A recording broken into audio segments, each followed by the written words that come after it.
vehicle manufacturing small scale units that have already been installed in the country. The whole point is that when there are so many players and then there are so many millions of other vehicles which are already running on the road. So the question is, what is the business viability of these vehicles? So is it make more sense to launch a totally new vehicle, and then it takes time to develop a new vehicle. It requires a lot of designing, a lot of new technologies to be brought in into the vehicle platform. And also then once the vehicle is ready, then you have to apply for the transport authority approval, because eventually your vehicle will have to run on the roads which are government roads. So you have to apply for the feasibility license as well as safety licenses and different kinds of government approvals before you can start manufacturing. Once you get these approvals, then you have to get into manufacturing, and then you build your supply chain. So the vehicles which are already up and running on the road, which are the petrol or diesel driven engine vehicles, and there are large players, uh, you know, with the supply chain already established. So is it a viable business, considering that the electric vehicle manufacturing companies don't have the kind of muscle that is required to build the vehicular supply chain? At the same time, the technologies that they are bringing is not suitable for every uh, aspect of the society. It is not a multi-feature vehicle. It is a vehicle which is point-to-point transport vehicle, and it is a low-cost vehicle. No nonsense. There are advantages: less polluting. You don't need to service your vehicle for next 2 to 3 years. The cost of running is very low. So there are a lot of advantages of shifting from petrol vehicle to electric vehicle. But we are discussing whether this whole business model of producing electric vehicle is viable. So I will say that it is not very viable, simply because the Achilles heel of the electric vehicle is the battery, and the battery is where the power ratio is not very power density is not very good when it comes to storing the power. If you compare the battery, it is very less efficient as compared to the internal combustion engine. So internal combustion engine has more power, and battery has an efficiency of only 2%. So even the latest batteries, which are lithium ion batteries, are not as efficient as the internal combustion engine. So that is where the problem is. Uh, they have a lot of weight. They add a lot of weight to your vehicle, but they don't last very long, and they don't have the power to weight ratio is not very good. So what we need is a totally different kind of power. If we want to make the electric vehicle more successful and viable, we need different kind of power. So that is one problem which we need to solve. We don't have a solution yet. So if we don't have that comparative solution as compared to the petroleum based engines, then obviously this is not a win-win solution for the consumer and for the manufacturing units, simply because it is a half-cooked technology, half-baked technology. um, and electric motor technology is already at the peak. Electric motors are around for last so many hundreds of years, many centuries, more than a century now, and they have already reached the height of their development. And electromagnetism is a very well understood science. What we need is a power pack to drive the electric motor, and that will make it more efficient. So I think, from my point of view, electric vehicle as we see them today are not a very viable business proposition, simply because the shelf life of these products is very limited, for two reasons. There are two main reasons simply. One is, if the battery technology changes, which will bring more juicy battery to the fray, then the technology for propagating your vehicle will also change. That means the people who are already manufacturing the internal combustion vehicles, like all these big brands like Toyota, Maruti, Tata. In US, it's General Motors. In Europe, it's Ford, Volkswagen. It is very simple for them to shift immediately from electric motor vehicle to from internal combustion engine to electric motor, because they have the supply chain already in place. So it's very simple for them to shift from petrol or diesel engines to electric motor engine, if the battery life and the juice in the battery is available. So I think it is makes more sense for the existing car manufacturers to get into that space rather than the electric vehicle players to acquire that position. So it is not going to move like this, that all these big corporations will die because they did not change, and leaving behind the place for the smaller players to come and fill in those shoes. So I think that is something which is a misnomer, and I feel that electric vehicle manufacturing units which are now trying to do business must watch out for this threat, because I think the Achilles heel again is a battery, and if the viable battery is launched by Tesla or somebody else, the first mover will be these large manufacturers, and they will shift from petroleum vehicles to electric vehicle in an instant. And that is where the problem is, that having spent so much money in establishing your electric vehicle plants, you will still lose out on terms of scale with a large corporation. So that is threat number one. Threat number two, which I perceive, is that because of this issue of battery not having enough power, and the petroleum is going to get more expensive as we go from here, because we are the quantity of petroleum being pumped out is going to reduce from now on. It's not going to increase. So there is a need for a totally different kind of propulsion system. And I'm sure there are a lot of scientists who are working across the world trying to see if there are electromagnetic direct drives which can eliminate the use of motors itself.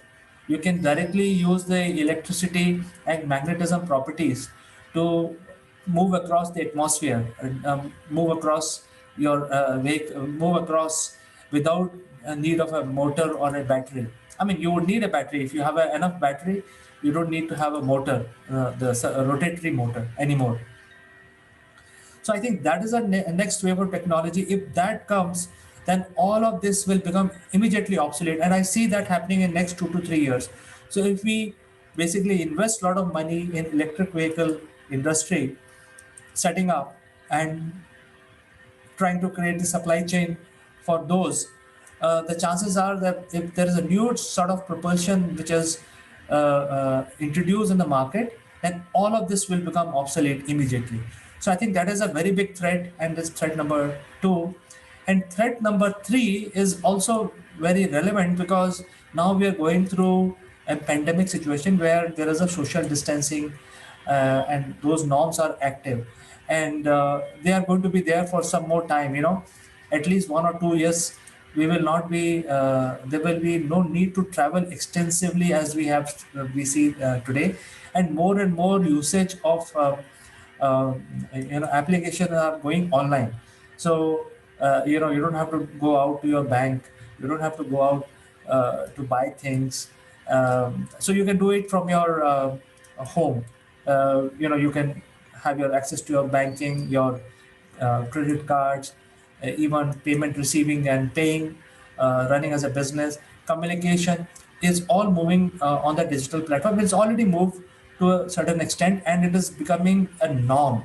So as people say that what is a new normal, so this is a new normal in our society. So unlike earlier, where for a drop of a hat, you say, hey, I want to meet you, and then you drive down, brave the traffic, go there, meet him, give presentation, and come back. So all those things will become a thing of the past, and that is why it's a very important aspect of our society, where the need for travel will not be so much as we saw it in 2019 and before that. So I think these are the three major factor which are which says that a fresh investment in electric vehicle arena may be not a very wise decision to get into that business, simply because um, I think the business scenario is changed, and also at the same time, battery technology is Achilles heel. So I think if at all you want to invest money in electric vehicle or electric propulsion system, I think more important thing to do is to put money in research and development of the battery or a power source. So this is what I feel, friends. Do engage with me, write your comments, and based on your comments we will include you live on our show in the next episode. Until then, I'd like to say goodbye to you for today.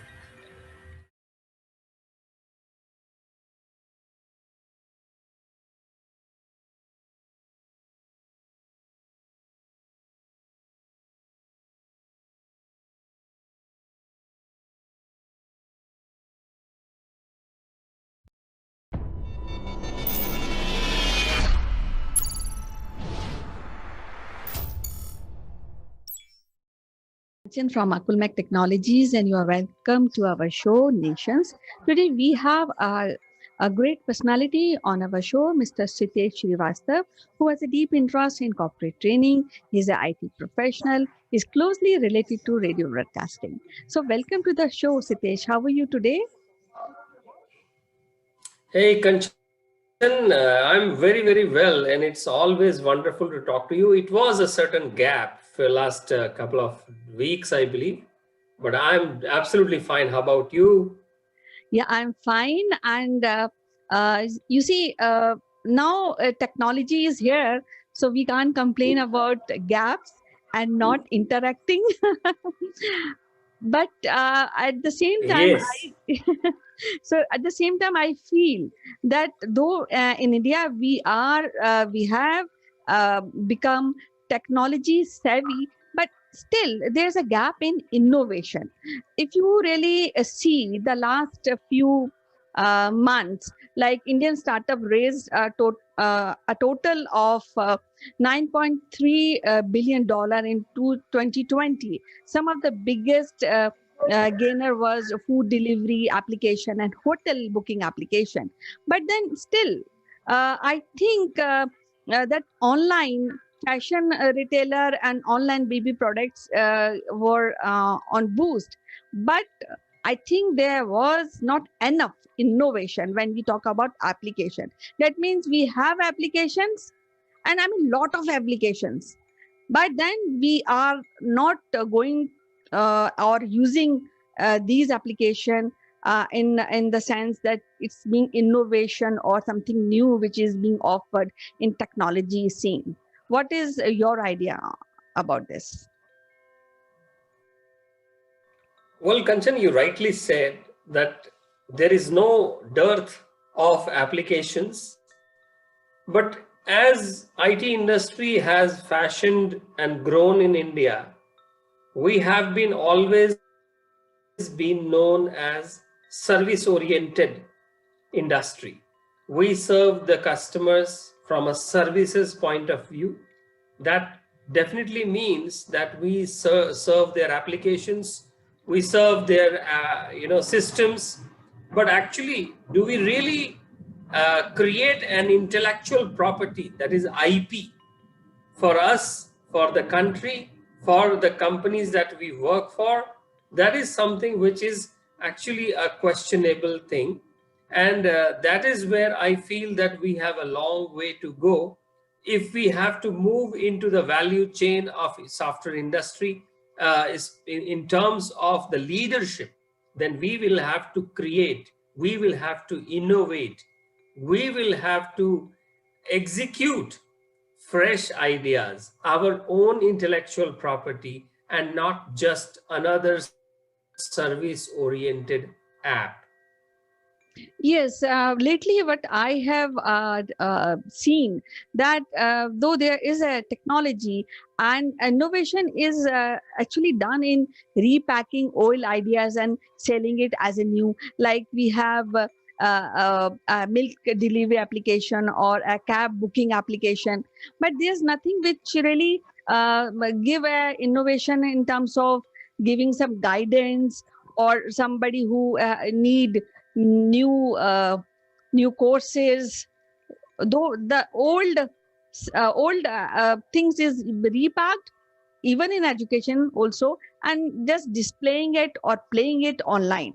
So now we think is that's a cute technology. We are not really working hard. We are not thinking that we have to do and we have to offer in the market something new which can change the whole scene when we when we talk about India progressing and going into innovations and high economic country.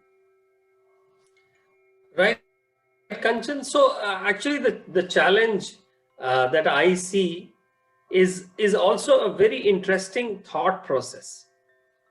When we talk about the entrepreneurship in India, it is nothing only about IT and what is being labeled today as cute applications. I think entrepreneurship is same all over the world. An entrepreneurial mind and an enterprising team, they need to join hands. And in India, we always had a culture of traders, our Gujarati brothers, Marwadi brothers and sisters, our from Kerala, the trading community from the Malabars, the Nadars of Tamil Nadu. We always have these kind of community trading communities. And now in the new tech world, we call them entrepreneurs. But then in the colleges, in the universities, in the institutions, we do not fuse them together. A person coming from the engineering background or from an MBA background, he is taught the entrepreneurship in somewhat more the way Western thought process understands it. But that has to be matched and married with the local expertise. And then you create something which is called innovation. And therefore, on the innovation circle, the patents that are being filed, the original product information, we are not having product companies, or we are having just a service-based app companies, another food delivery, another taxi aggregator, another payment platform, another learning platform. But again, there is innovation is something that needs to bring in a fresh change. So A what fresh change. yes. So even if we talk in terms of the new app Coup that we were talking couple of weeks back, it has to come up with certain features which are better than better than Twitter, isn't it? Right. I also feel that there's a less eco system which is being supported for new innovation. So I think market related forces are also not supporting the innovation. And I feel that there's threefold market failure. First is majority of young startup are focused on cute managed services, as you have mentioned. And second is majority of large Indian business are happy playing the system integrated trends from quarter to quarter, because quarter to quarter revenue generation is very very important for large companies. And the third is that there's a private capital that is either no appetite or understanding of technology or innovation, or maybe they don't want to go further because they are playing safe. So I think this is something which need to change, because now the era is technology and we can't escape from that. And when we are into this technology atmosphere environment, we have to really go into uh, uh, deep technology and do innovation, and very seriously. Well, Kanchan, so that's what I agree with you. And I think we already have a great entrepreneurial community across the country. As I said, Marwadis, the Gujaratis, the Rajasthanis, the Nadars, and the Malabari tradesmen. But many of these communities, they do the entrepreneurship in age-old fashion, probably decades old or centuries old traditions and conventions, if that can be married with the new technology, with an equal equity of both, you can think of amazing innovations that can come out of this country. So when I am in Africa, I see a Mahindra on the road or a Tata on the road, and I really feel that yes, they are there because there are other car makers, they are there. But what is so innovative on that? We all are waiting for a very innovative car in India called Tesla. That is something that is an innovative product. So I am thinking in terms of that it has to start from the schools, especially in the secondary education. So secondary education, then the undergraduates, and definitely on the post graduation. I think it is important to understand that innovation needs patience, and innovation needs money. Innovation needs infusion of capital for a certain amount of time to productize it. And therefore, it is actually not a 1 year game. All the great products of this world, at least in today's time, they take at least 10 years of investment. Are we ready for it? Yeah, at this point, I also want to add one thing, that I think policy makers also need to think about this, because the policy idea for innovation should have that kind of mental preparation, and they should give freedom to people who are into invention and who are into R&D, because as you said, takes time to really come out with new product or new ideas. It like lot of thinking. So I think state should also take care of these people who are into this R&D.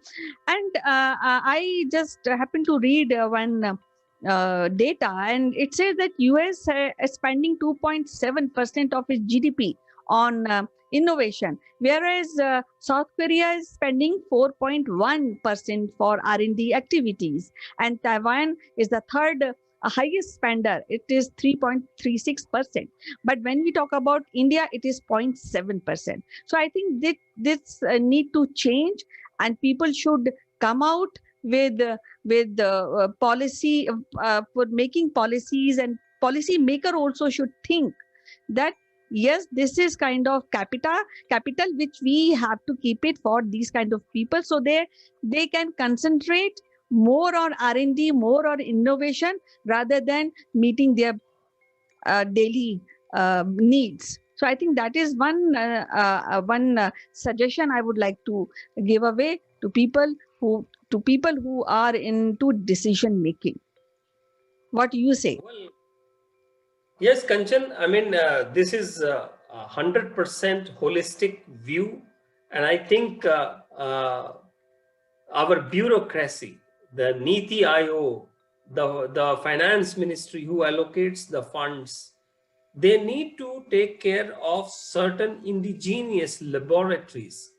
I must tell you here and to my viewers on this program that in India we have an institution called CSIR, which is basically about the indigenous scientific developments that are happening in the country. Council of Scientific and Industrial Research, CSIR. And CSIR, as per my information, also has indigenous patents by the local inventors, local scientists, the Indian scientists. Few years back, there was an opportunity to convert some of these patents into a viable, financial, commercially ready product.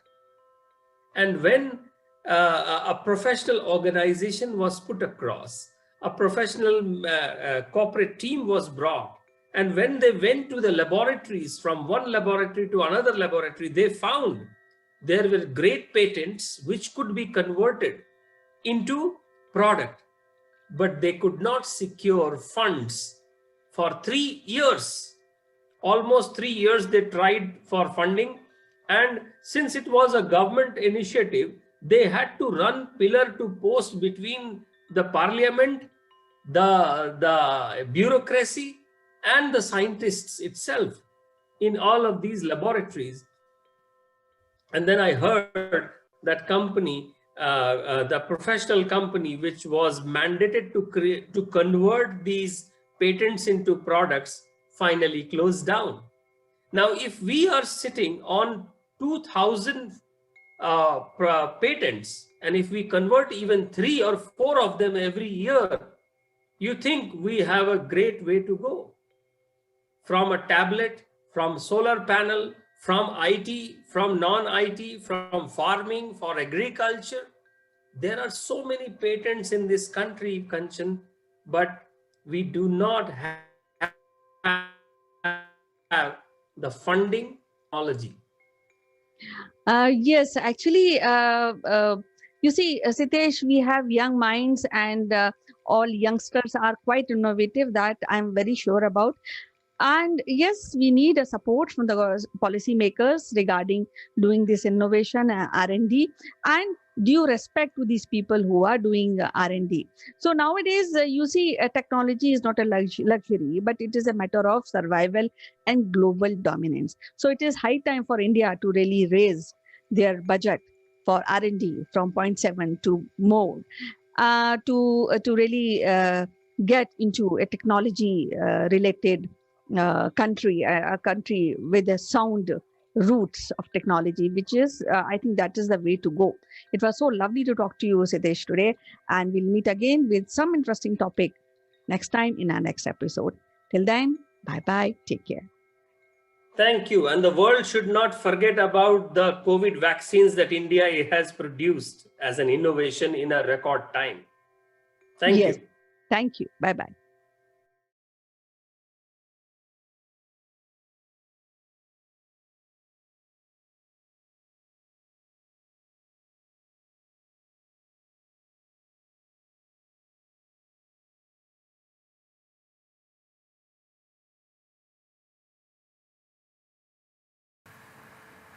Hello friends, this is Chandra from Akulmach Technologies. Welcome to Top Brass. Today we will talk about the relationship between democratic elections which are going to be held in United States and the position of Pakistan in FATF. So for some of my viewers who do not know what is FATF, FATF is a Financial Action Task Force, which is a global organization and that keeps track of the funding for unlawful activities and primarily in the terrorist funding. And Pakistan right now is in the grey list. That means they have been diverting a lot of funds to promote terrorism in various parts of the world. And they are on a crossroad at this point in time where Pakistan can be blacklisted. And once they are blacklisted, then their economy, which is already doing very badly, and the current president of current government has started the reforms, economic reforms. So if Pakistan slips down into FATF blacklist, the reforms will also will not be possible, and it will further go down, and it will become an anarchy sort of a situation in Pakistan. However, it is in interest of India to make sure that Pakistan goes into blacklist. At the same time, the President Donald Trump is coming to India, and he is also facing a election this year.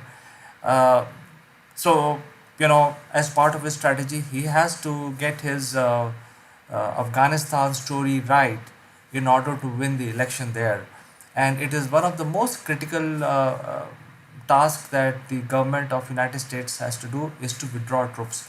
So Pakistan plays a very vital role in enabling that situation. In fact, if you look at geographically, Pakistan is in a very strategic location where they can support both east and west. And so Pakistan is not something which you can ignore at this point in time, especially with regard to US withdrawal from Afghanistan. And they are going.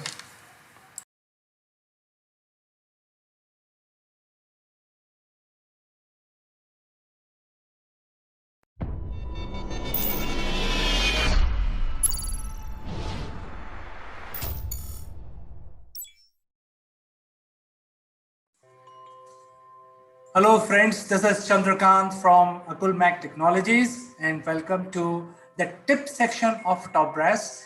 As you know, friends, that we give marketing tips to people, whoever wants to use it. And today we want to discuss something that we experience every day. But before we start the discussion, let me welcome my friend, Mr. Neville Gund from London.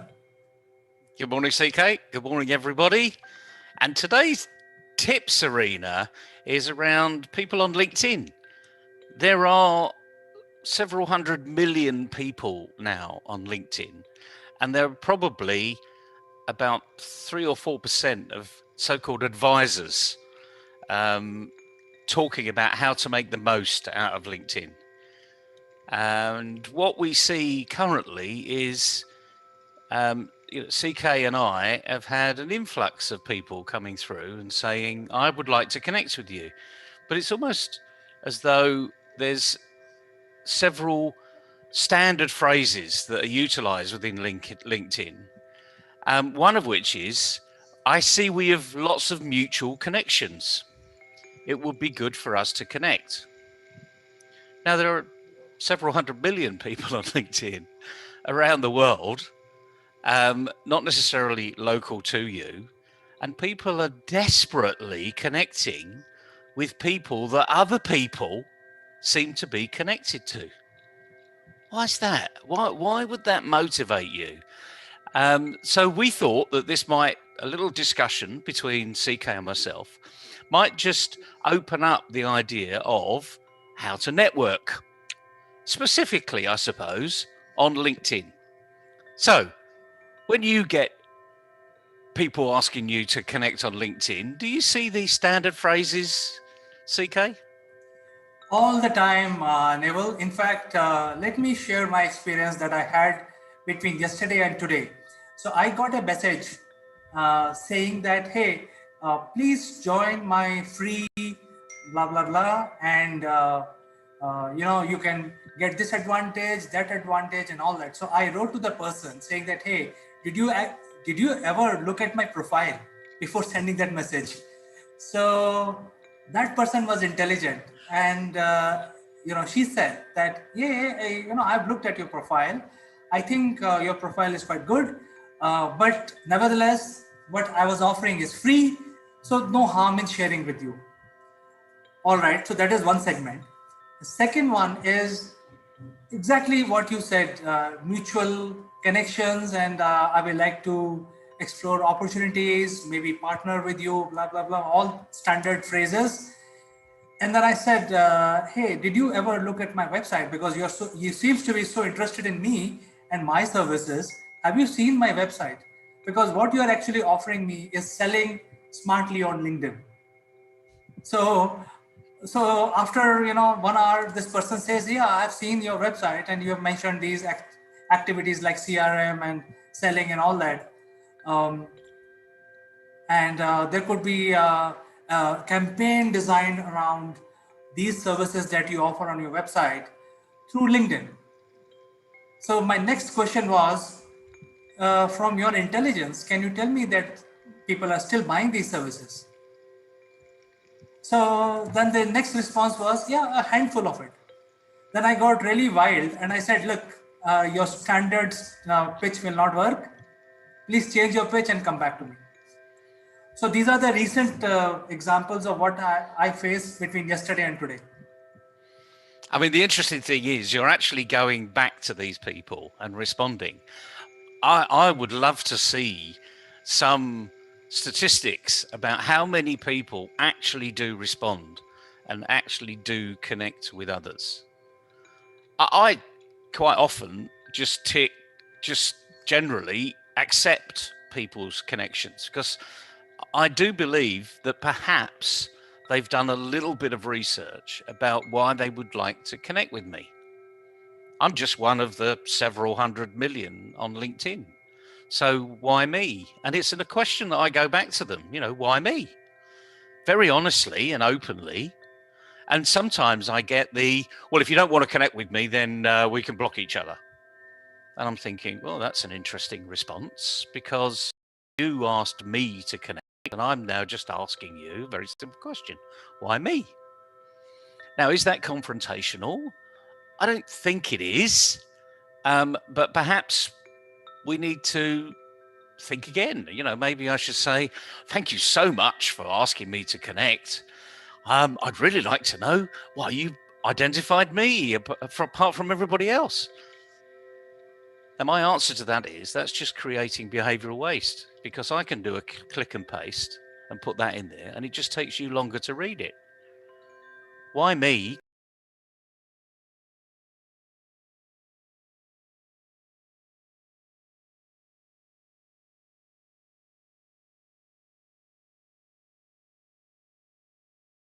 Question mark is not being naughty. You made the first approach. I'm now asking, okay, why? What's going to come of this? But going back to this mutual connections, as I say, there are several hundred million people on LinkedIn, and they're all over the world. And I suppose in many respects, of the number of people that I'm actually connected to on LinkedIn, I really know very few. And that's the reality, because it's only the few people that you really want to connect with and you have a discussion with them on a reasonable amount of time, whether that's on a friendly basis or a commercial basis or a corporate basis. And it's just those people that you're going to keep in touch with. I mean, that's the natural approach that's going to be taken. So consequently, why waste your time having thousands and thousands of connections when only a few really count? Let me share some research that you've heard of Dale Carnegie Foundation, haven't you? Oh, yes. And they're a big leadership group around the world, probably very well known, to be honest with you. Although there are lots of leadership groups, popping up everywhere these days. But Dale Carnegie are, in many respects, quite unique, because one of the very first books that I read, almost cover to cover, was How to Win Friends and Influence People, which was written by Dale Carnegie, I believe, or maybe someone writing for him. And this is on the basis of, in there, he talked about the power of between 5 and 10 people. In other words, your relationship basis. If you've got 5 to 10 people that you have a very good relationship with, and we'll talk about relationship in a second, but a very good relationship with, that's all you ever need to grow a business. It's because it's in some respects, it's the power of one that's been written in recent years. And even now, today's research, which they do every year, says you only need 5 good relationships. And then you will be successful as a business. Sorry, I almost interrupted you. Jump in. So, I just want to have a sort of a debate or a discussion, whatever you call it. See, in LinkedIn, I have 26,000 connections. Wow. And you know them all personally. I know you do. Well, I would say about 70% of them, but still 30% are still a gray area. Whether I knew them, I've forgotten, I don't know, but there are too many people in the first degree. Yep. And then when people send me a mutual connection request that, hey, I know so many people, the chances, specifically to my case, is that whoever sends me a connection request, I would see at least 500 mutual connections with that person. And that is the inherent quality of the LinkedIn network or a social media network. So my point is, when you are making these tips to our viewers saying that, hey, you need only few connections which are meaningful to you, But on the contrary, the social media works in a totally different way. Yep. The social media basically help you expand your network. So I think, in my opinion, since I am trying to rebut what you're trying to say, in my opinion, the thing is that you have to know exactly what is running in people's mind, and don't send this carpet bombing type of request, because all it takes, it does not take your gray matter to send a canned message, which is also drafted by LinkedIn system itself. You don't even apply your mind to whom you're sending the connection request. So I would say my suggestion would be to, uh, I mean, there's nothing wrong in sending the connection request. It is absolutely legit. Please do increase your network, but make sure that you convey the right message, because sending a wrong message will spoil your relationship with a person who you don't even know. You're just sending out of the blue. So I think Yep. you have to do little research. You have to understand that guy's business model, and then at least send a message that, hey, I have something which you may or may not need, but at least I have done some research. So that gives a very positive feeling to the person, even though that person doesn't know you. You're absolutely right. And interesting enough, we're not disagreeing at all, because the power of the LinkedIn network is actually demonstrating what Dale Carnegie is saying. You only really need to know 5 people, because those 5 people will know another 5, each of them. And those 5 people will know another 5. So that's how the network cascades out there. And if you've got a very strong message, and here's the key, it's the strength of the message. If you've got a very strong message that the 5 people that you're really well connected to like, believe, and are prepared to share, they will share it to the next 5. And then, dependent upon that relationship, they'll share it to the next 5. Or maybe it slips down to 4 or 3 or 2 or 1. So we're agreeing that the power of the LinkedIn network is humongous. We can always see first connections, second connections, and third connections. So there's absolutely no reason why you shouldn't be building your network with people that are related to others. But don't make the assumption that they know each other, because LinkedIn is a network that doesn't actually necessarily promote knowing other people. It's about networking with other people. You only get to know other people once you network with them, and you send them a message and you say, hey, how about a discussion? What do you do? So just like you would in a normal networking arena, you go to I'm sure you go to networking sessions. Pre-COVID, you and I would have gone to a few networking sessions locally or internationally. I mean, when I'm visiting, I will regularly go and meet the local Lions Club or the local Rotary Club. And I'll ask in plenty of time in advance when these clubs meet and where they meet, and if my itinerary can actually make it so that I can go to that group of people. And the reason for that is I've got fantastic experiences with the Lions clubs around the world. The one that I joined and the one that they were affiliated to. Let's call it the Lion LinkedIn network. And equally, the Rotary LinkedIn network. There are Rotary clubs all over the world. I mean, in my local area, there are 7 within about a 10-mile radius. And there are about 20 or 30 members in each of those groups, and I can go to them on a regular basis. And when you go, you talk about other people. You discuss things, what's happening in your area, what's happening here, what's happening there, and you get to know people.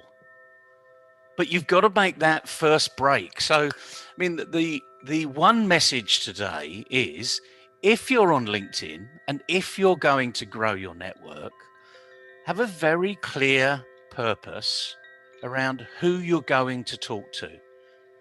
LinkedIn is a fantastic arena to show you lots of things up front, just like a website, without really knowing that person. And if you're going to sell, well, then sell, just sell right up front. I've got something that you might be interested in, but this is a selling opportunity. And it allows that person to say yes or no. Frankly, I'd much rather people say that rather than, oh, I see you're connected to a lot of people.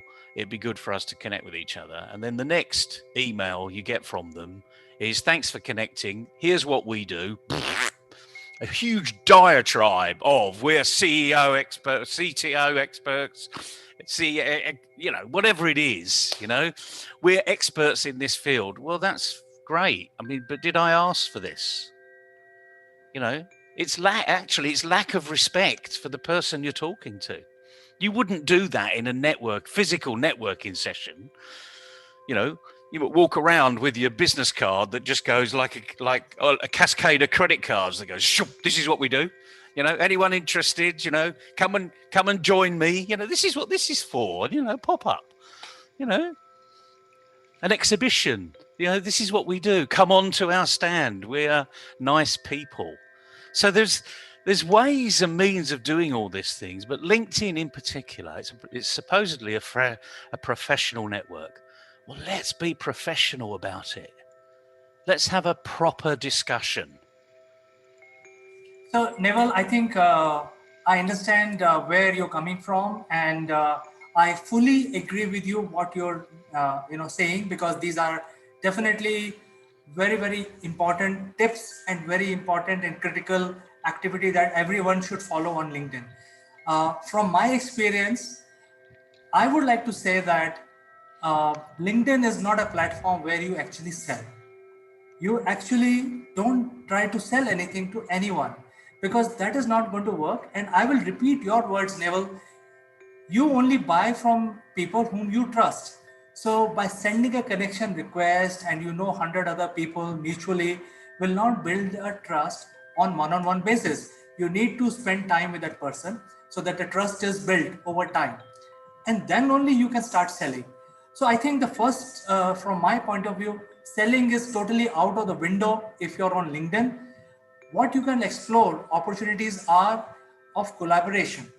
So make your pitch. I think one advice I would like to give to my viewers is the pitch has to be of collaboration rather than selling. So I think they have to put their minds together where they actually come out with a collaborative way of driving mutual benefit from mutual connections. There's no point in identifying mutual connection and try to sell to them. Yeah, you're absolutely right, CK. And this is where I suppose in some respects, some platforms have not been very clear with their purpose. Let's take Facebook. Let's slip away from LinkedIn for the moment. There's Facebook, which is a book of faces. I mean, that's how it started. It was a dating website, effectively, on day one. But now you've got Facebook Marketplace. So it's redefining itself. There's another part of the platform which is about selling. And it makes no bones about it. This is a place where I've got something to sell. Are you looking? It's called a marketplace.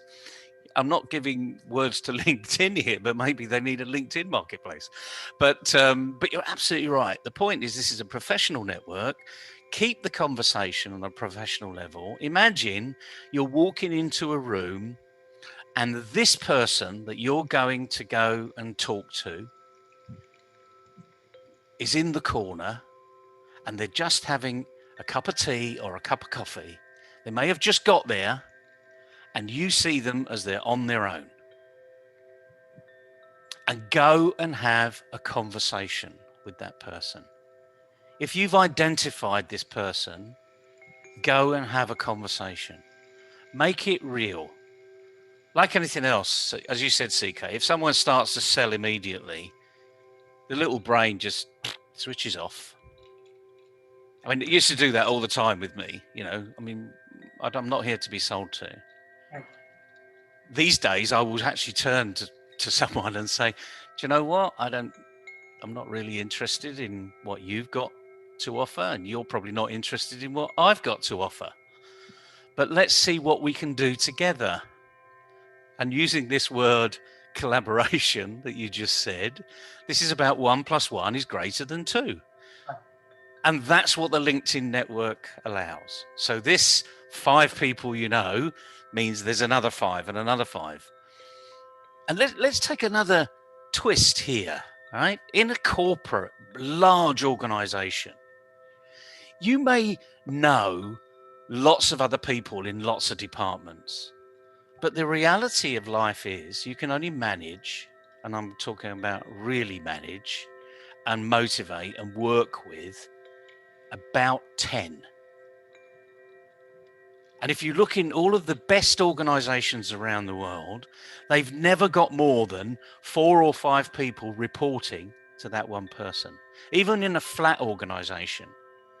And why is that? Because it does take a bit of time for you to get to know those 4 or 5 people, or maximum 10. In a sales team, you tend to find there's about 10 salespeople to a sales manager.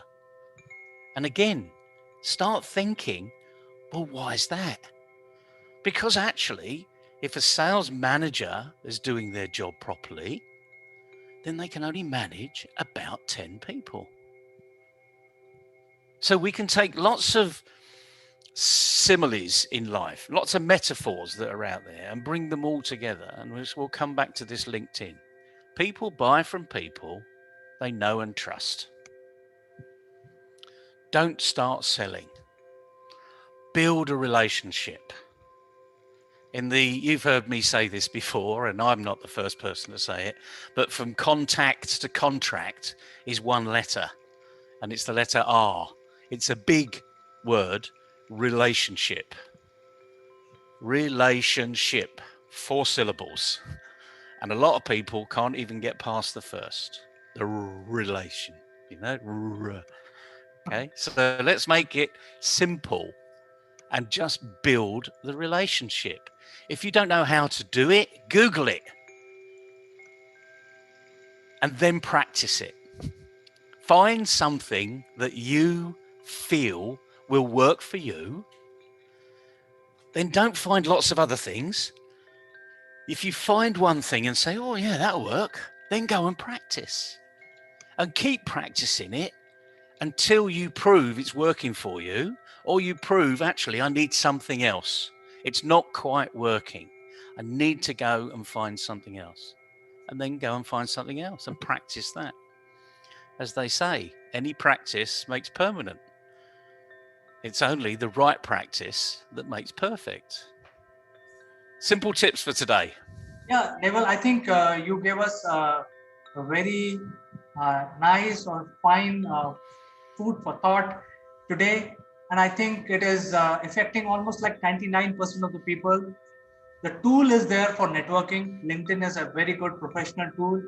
It helps you a lot because you can sit one corner of the world and you can network with another corner. But you have to know exactly what you're doing it, how you're doing it, and what is your purpose. So I think you should not waste away a tool like LinkedIn. I feel that the people who are watching this video will gain immensely after hearing your thought process and some of your advices, and then change their pitch from selling to collaboration. So I think with that, we can end our discussion today, only to catch up tomorrow, Neville. See you tomorrow. And I hope you're just listening, folks, because it's the purpose that's important. There's lots of people telling you how to do it afterwards. Get your purpose right. It's as simple as that. Thank you, Neville, and you have a nice day. We'll catch up tomorrow. Good to see you, CK. Take care. Bye-bye. Bye-bye.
Hello friends, this is Chandrakant from Akulmach Technologies. Welcome to Top Brass.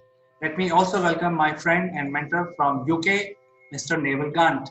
Naval, how was the morning in London today? Good morning, CK. The morning in London is beautiful.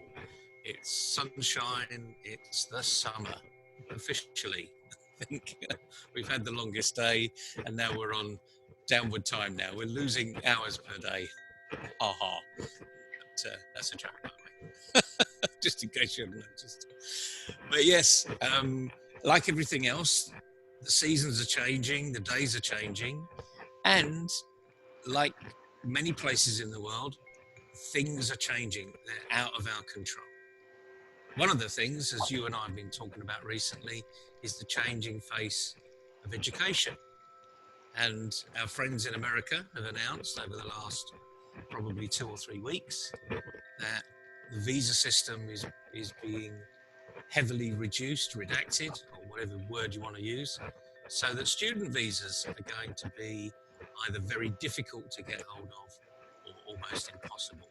And that's got massive ramifications for young people that are studying and want to go to an American university from all over the world, but in particular India, because you've got quite a lot of young, up-and-coming superstars that see the dizzy sights of America, the lights of New York, the Sleepsville city of Los Angeles, etc., etc., and they troop towards the education system in America.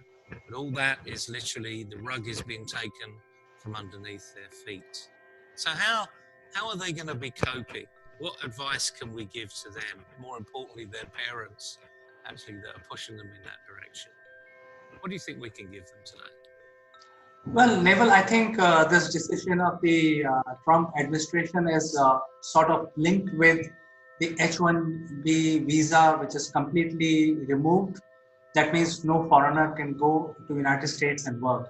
So, which affects all the countries from where the people are working in United States. So whoever is gone has gone. Whoever has got green card will have to retain their green card, but there will be no new foreign workers coming into United States from now on. And the curb on the student visa, I think, is a sort of a continuation of that, because what happens is that if people go for study and they find the job there, so they stay there. So I think the Trump administration and the US government do not want, they want to encourage the local public and not the foreigners. So I think this is where the premise of the government, and I think it's fair, because I think every country has to think for themselves. Now, how does this affect the Indians? Well, India has world-renowned education institutes. Um, there are ranked institutes, just like we have in United States. Some of them are called IITs, some of them are called IIS, Institute of Management. These are world-renowned institutes with ranking. The only issue with Indians is that millions and millions of Indians apply in something called Combined Entrance Test, in short CAT exams, which are held every year. The number of seats are limited, and while millions apply, only the creme de la creme gets in. And these people are immediately picked up, large corporations, whether Indian or foreign corporations. So these are very, very brilliant students which are coming out from these universities.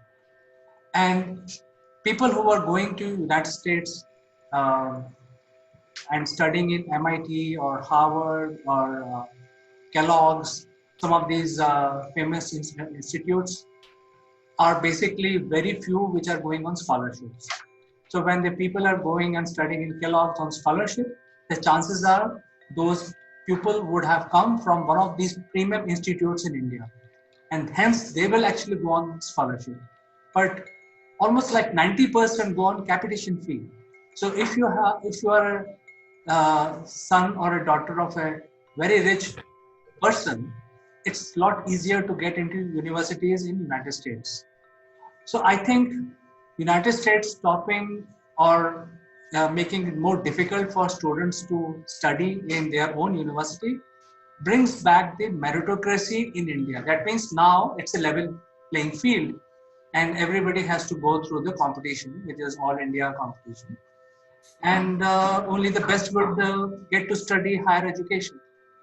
I think that is where the change which will happen in my own country, which is India. Yes, and as we see, and you very eloquently put it, it's fair that the US have decided to do this, and they can do what they like. Really, they're an independent country, and we've just had Independence Day, so it's probably knock-on effect of showing their level of independence. But the point is, the meritocracy now returns.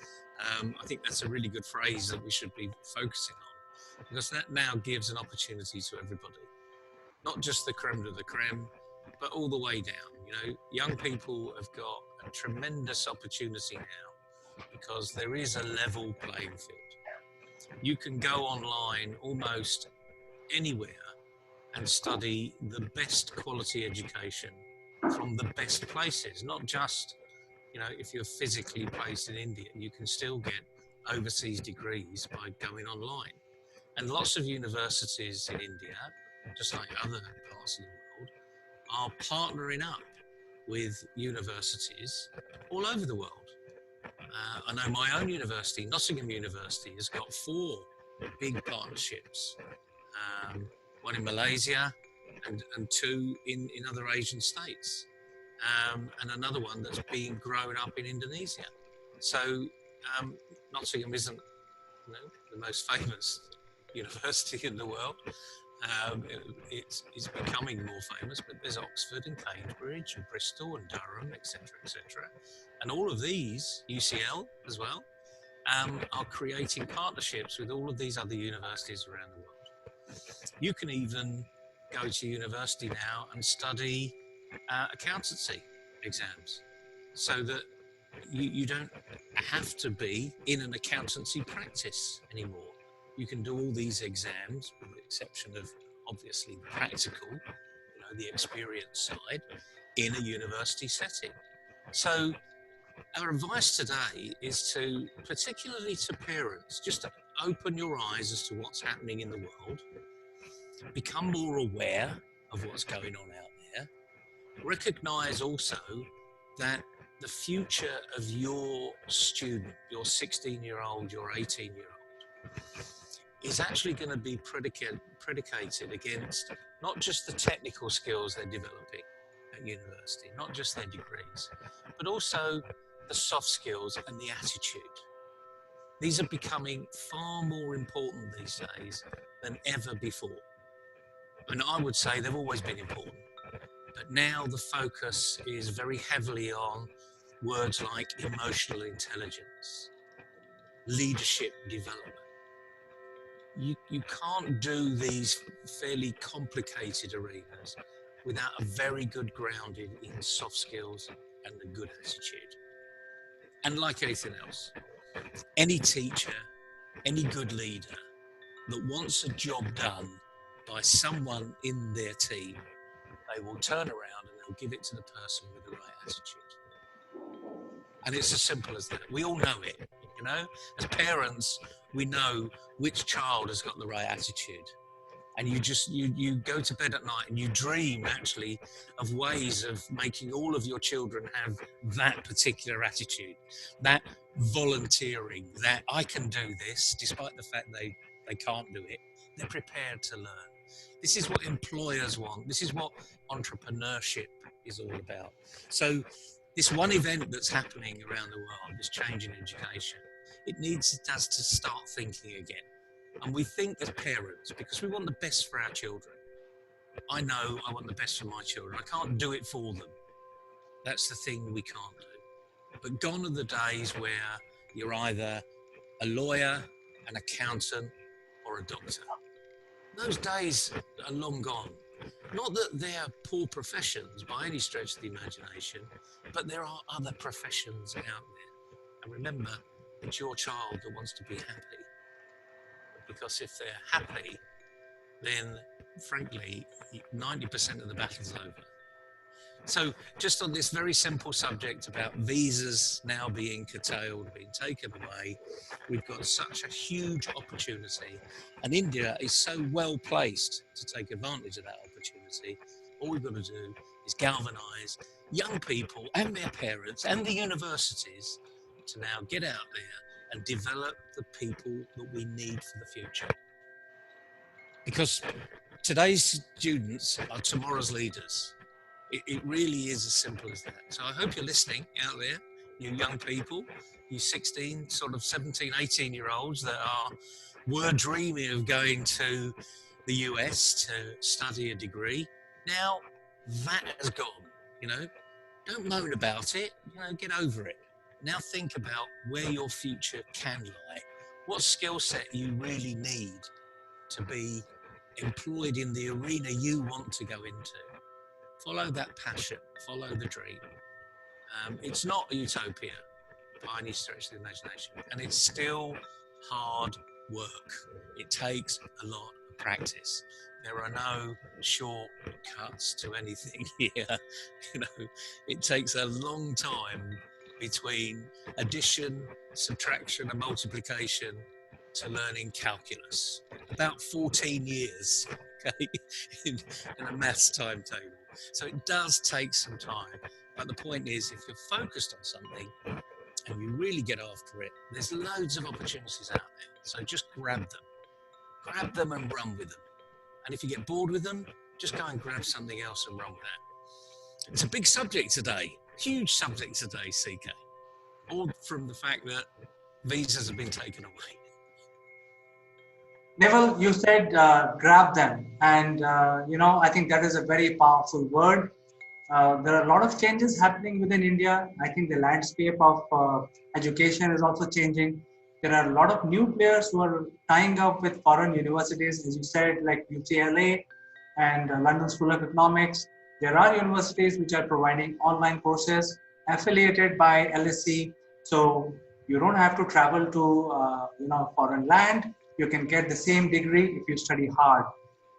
So I think all you have to do, the students who are brilliant, they can actually study wherever they want without leaving India.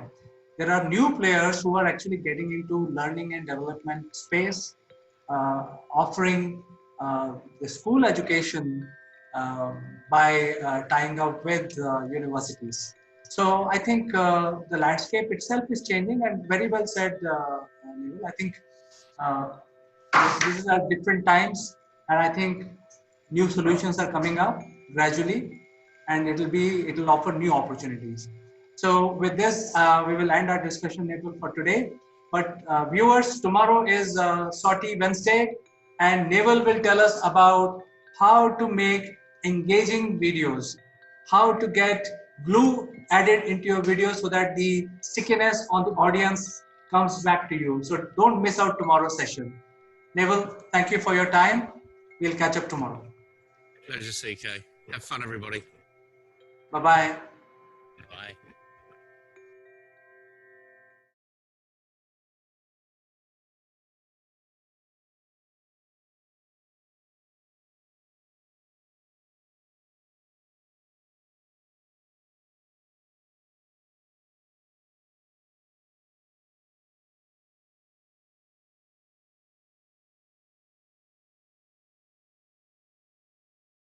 This video is sponsored by Single Point Solution. Single Point is pioneer in production and distribution of electric vehicles like electric scooters and three-wheelers. Single Point also provide consulting services to small F players.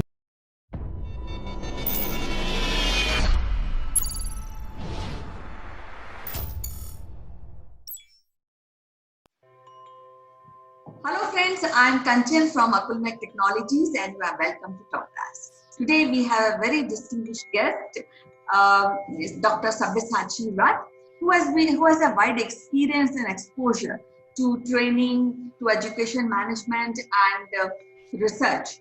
He has been a corporate trainer to few top corporates in India like Fiat, ONGC, Aditya Birla. So without wasting any more time, I would like to welcome Dr. Sabyasachi Rath. Welcome to the show, Dr. Rath. How are you doing today? Thank you so much, Kanchan. I am doing fine. How are you? Yeah, I'm fine, perfectly fine. So how this in COVID era, how things are with you and how students are reacting to this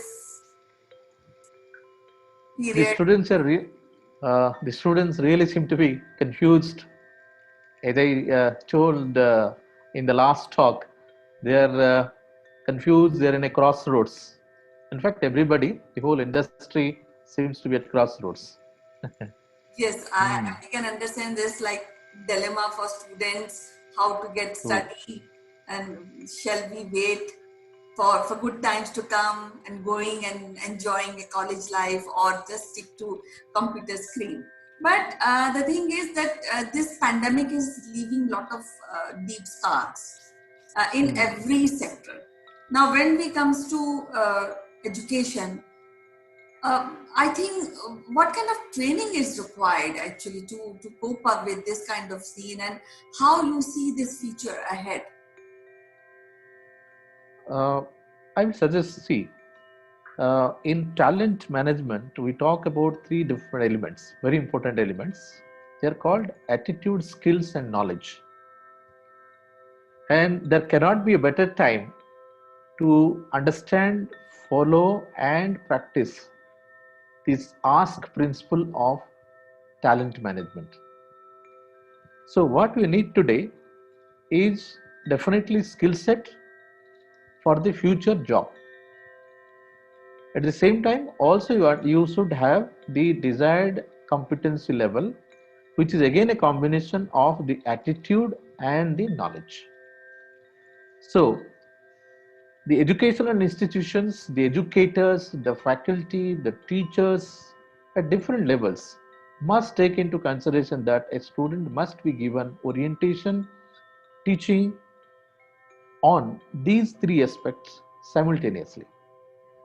You don't need only hard skills, you also need soft skills. Soft skills cannot be ignored.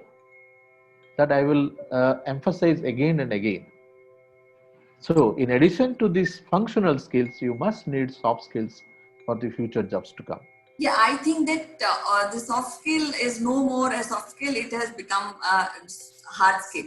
So it's very, very mandatory to teach soft skill in the way that enhance the personality and the overall characterism for getting a good job. Right, right, very true. In fact, see, innovation, creativity, critical problem solving, these are going to be very, very crucial factors for taking your career forward, for any student for that matter. And people need digital literacy, digital competency to work in future. Now, when you say digital competency, you are talking about competency to handle this smart robots, smart machines, because we have instilled artificial intelligence in them. So we must know how to handle this artificial intelligence oriented robots and machines. Yeah, so what is the way ahead? How that education institutions or school, which I think are trying very hard to cope up with this kind of situation. So, what are your suggestions so that all this comes seamlessly? What are the educational professionals should do to kind of pacify the conflict, if any, in this scene? See, first and foremost, I'll tell you, the educational institutes must prepare their faculty member to confront with these upcoming changes, right? Because there is a fixed mindset with the faculty member, with the teachers, the teaching fraternity altogether. So you have to come out of that mindset and believe and practice in the concept of learn, unlearn, and relearn, right? In fact, Alvin Toffler's book talks about this thing only, that in the 20th century, the person who is literate must understand these concepts, not the person who can read and write. So the faculty member must understand that they must learn, unlearn, and relearn. Second thing, the education institute must also prepare their infrastructure to be ready to switch between in-person teaching and digital teaching, because it is not going to be fully digital. It is going to be a combination of in-person and digital teaching. That is why you call it physical environment with the digital technology. So you must have the required infrastructure, required skill set to switch over between these two, and faculty members must know that. And third, the methodology used by the faculty member and teachers, right, which was earlier based on certain competence level. Now you must twin them or tweak them or tune them to the desired digital level. So these are the three basic things that must be done, Kanchan, to take this education or the training forward. Yes, very well said.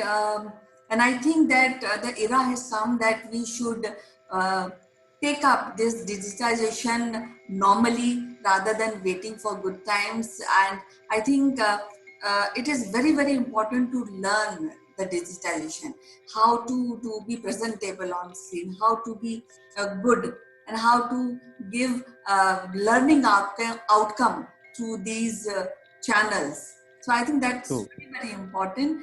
And we will be discussing, taking this discussion forward tomorrow. Today it is so lovely and good to talk to you, Dr. Rath. So till tomorrow, take care yourself well, and we'll meet tomorrow with this discussion. Bye bye. thank you so much, Kanchan. My pleasure.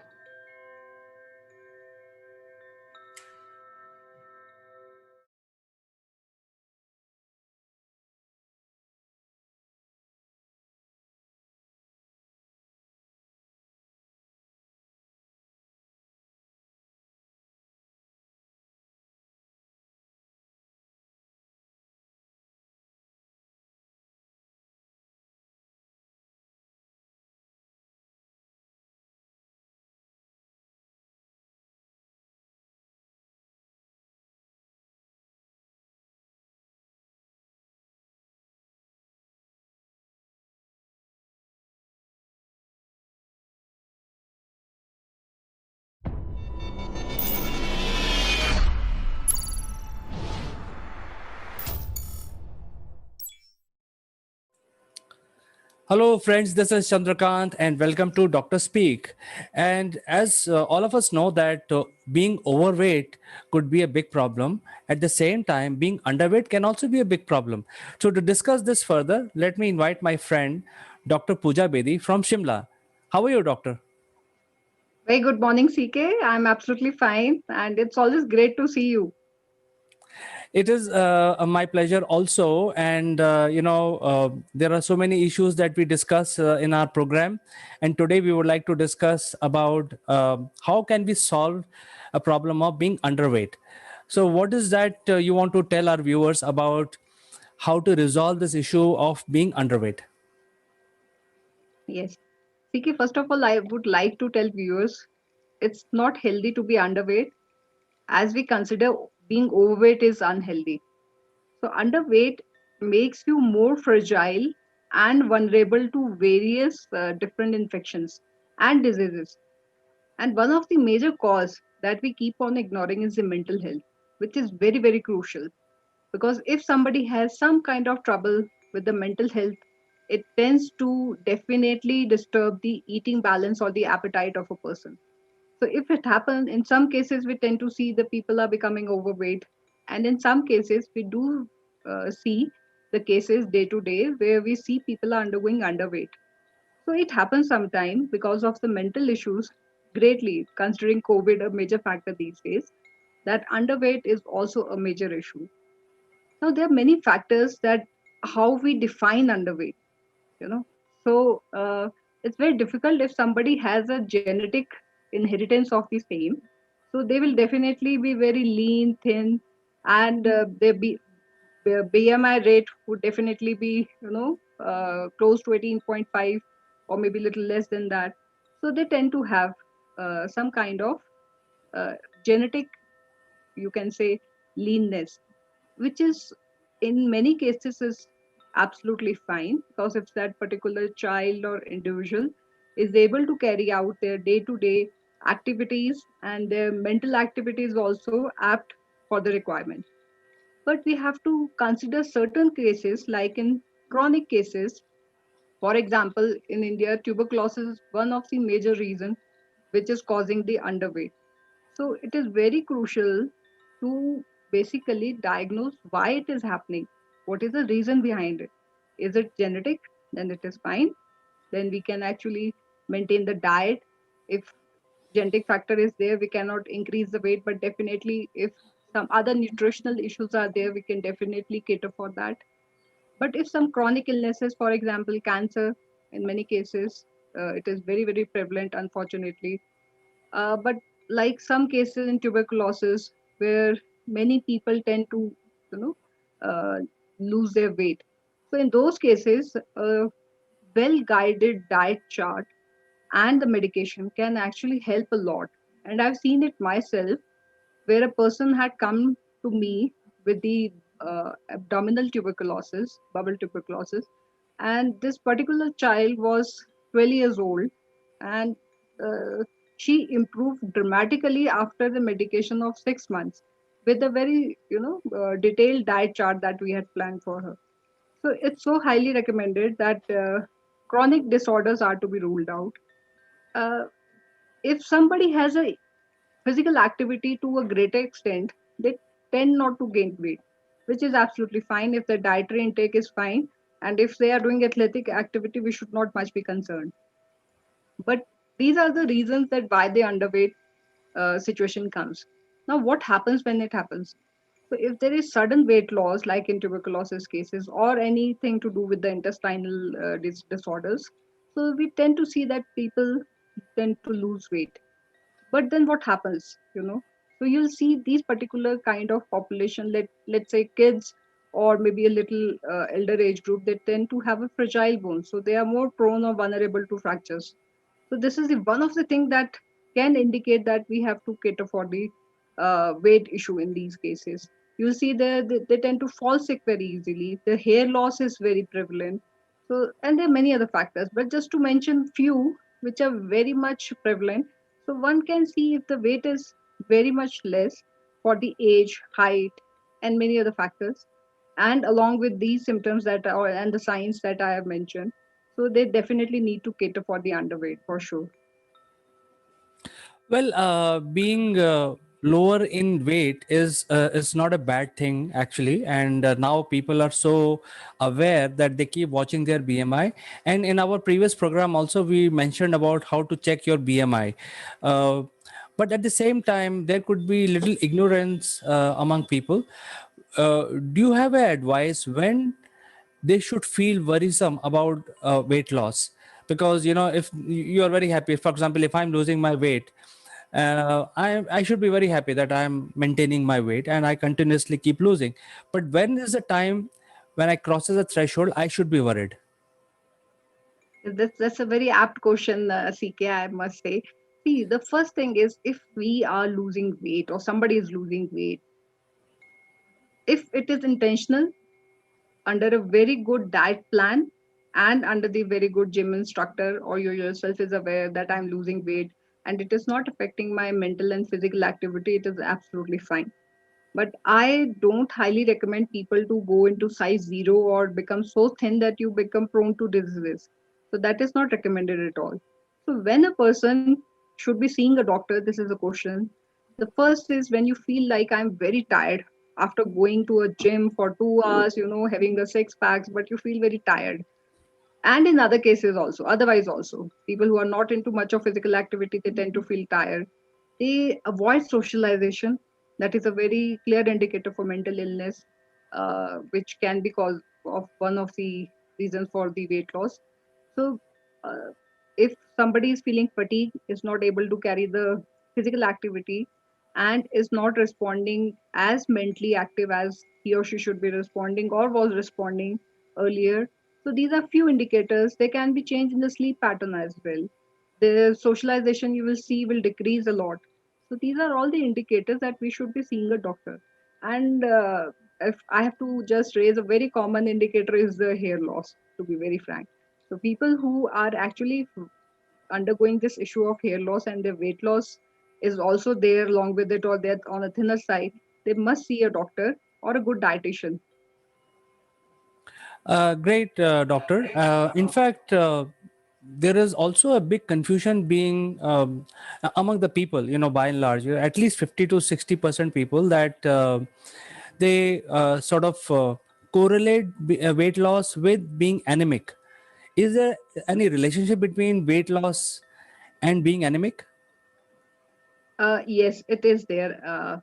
But see, if, as I mentioned, if somebody is genetically having this process of leanness or thinness, it is absolutely fine. So they are, I suppose, not anemic for sure. But if somebody is abruptly losing weight, so they obviously tend to undergo anemia as well, and the other sign and symptoms as well. So yes, anemia is definitely related to weight loss, but not in all the cases. We have to separate the cases from the genetic ones and the ones who are losing the weight because of any chronic illness. As I mentioned in tuberculosis as well, people tend to lose weight. And in mental cases where people are taking less of the diet in some cases, so obviously they will become anemic as well. So yes, it is related, but you have to cater for different set of population in a different manner. And in some cases, weight loss may not be related to anemia at all. So, having identified that some individual is losing weight, are there any natural therapies available if somebody is not comfortable going to a doctor but they want to be at home, and especially now in COVID time, is there something they can do at home to improve their situation? Yes, it's a very good question. How to overcome it, you know? So ultimately, if somebody is looking for weight gain, so I would like to add one point, CK, prior to it. If you look at the younger generation, they are into drugs habit, steroid intake, and all these kind of things are provided in certain gyms as well, just to gain the weight. So this is really bad. There might be some instant weight gain, but ultimately it is going to end up in a, you know in some other drastic disease, which is bad. So I'll highly recommend to youngsters specifically who are on the leaner side and want to gain weight to please not to go for the shortcuts. Okay, for example, steroids and drugs, they are really bad. So please don't go for it. Now, coming to the main part of the question, how to improve. First is you have to calculate your BMI. So go for a BMI calculator. Please calculate BMI. Check where you're standing. If it is on a very thinner side, then yes, diet portion is to be maintained in a very smart manner. One is required to undergo frequent diets. I'm not saying have a fleshed meal every 5 times. No, it is not recommended. But have a frequent small portions of meal, which are rich in carbs as well as in protein. So the muscle mass is also increasing gradually. So diet is definitely one of the factors. And one of the easy way is to actually, and very hygienic, just to have bananas with a glass of milk. It helps a lot. And I, as always recommend to have a fistful of nuts. So in weight loss cases, they can have more of almonds with a glass of milk. It really helps, you know. And with diet, specifically during the COVID time where we are more into sitting, style. So I'll not recommend to go for fried food, you know, or fat is not bad for lean person, but if the intake is too much, they will definitely end up in some trouble. So go for a diet which is balanced diet and has to be a nutritional diet. So it can help any individual to gain little bit of weight, but do counter the other parameters that, like I already mentioned, are you able to cope up with the activities? Then it is perfectly fine. Go with the same diet for some time.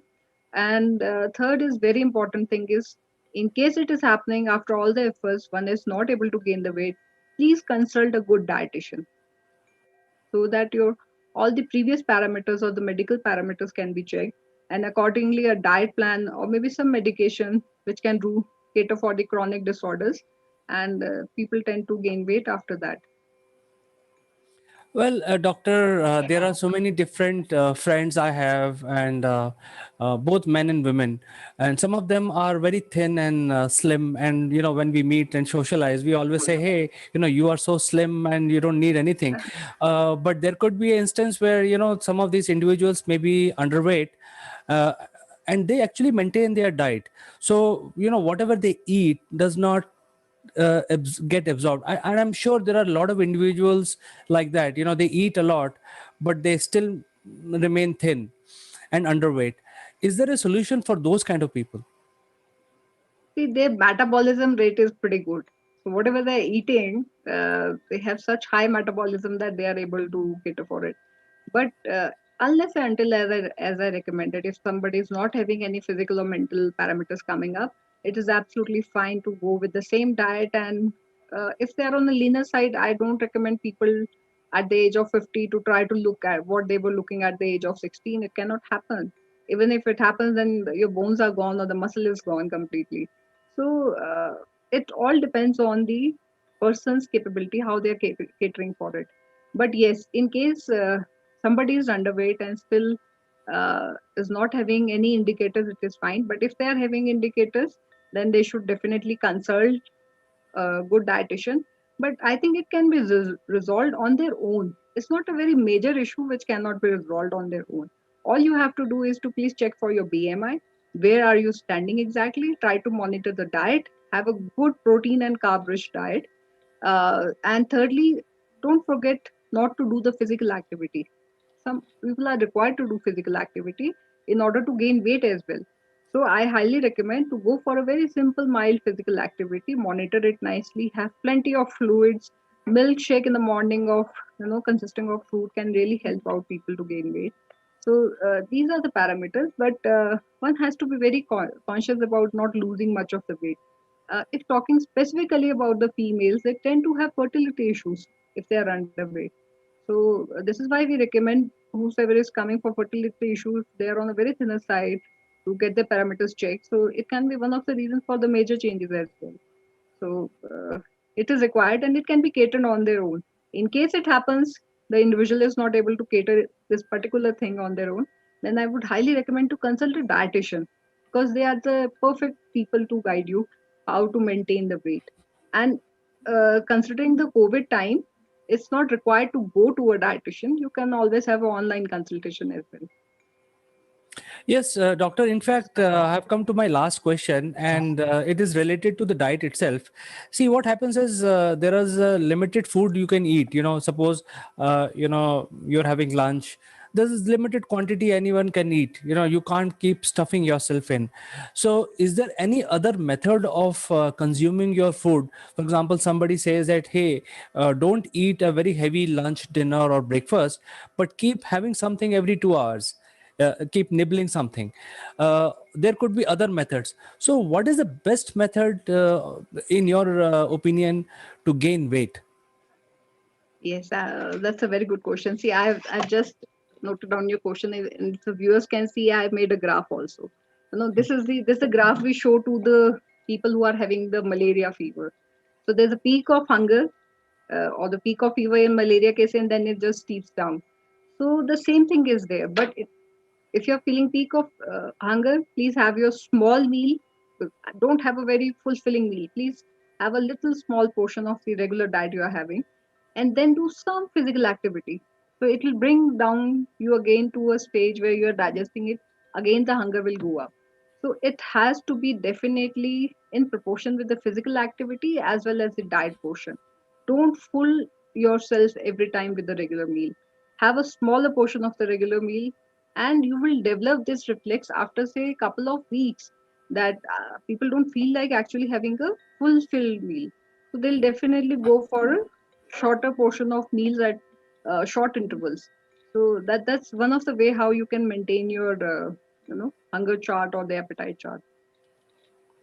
It is such a valuable advice, Dr. Pooja, you have given us. And I'm sure a lot of people who are watching this program would benefit from these advices, especially when they are underweight. And we will do another program of being overweight, but not today. Today, I think I'd like to say goodbye for you. And thank you so much for coming to our show and, talking to our viewers. Thank you so much, CK. I would like just to end this conversation on one little note. A special message for the youngsters: please don't go for the shortcuts in order to gain weight, to have six packs or a very nice body. It is not required. It is very important to have a healthy body. Just look at Akshay Kumar. He doesn't have six packs, you know. So you are not required to have six packs every time, where people are really getting into mental illnesses also. So please don't go for drugs. It's very unfortunate when you witness such cases in your own clinic. So it's very unfortunate thing. So please don't go for shortcuts. Don't take drugs. Don't take steroids. Go for a gradual method of weight gain with the diet. It is highly recommended with a good complement mix of the exercise or the physical activity. Stay healthy and thank you so much, CK. Thank you, Dr. Pooja. Have a nice week ahead. We will catch up again next week. Bye bye. Thank you. Thank you. Bye bye.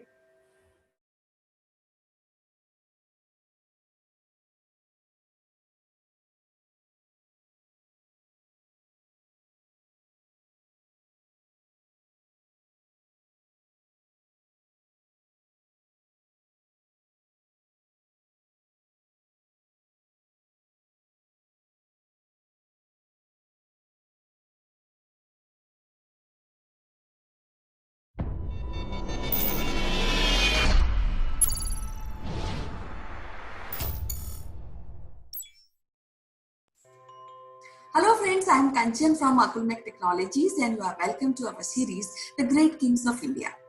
We had been discussing about Ashoka the Great. We have done in last episode the overview of Ashoka and today we will be discussing about administration of Ashoka. Ashoka is a very interesting personality because at one phase of his life he is a tyrant and on the other phase of his life he has become a benevolent king, a father figure to his subject. To discuss more about this administration, this subject of Ashoka's administration, we would like to invite Professor Meeta Joshi, who is the head of the department of one of the prestigious college in Hyderabad, St. Anne's College of Women. So without wasting any further movement, I would like to welcome Professor Meeta Joshi. Welcome to the show, Meeta ji. How are you doing today? Namaskar, Kanchan. I'm fine. How are you?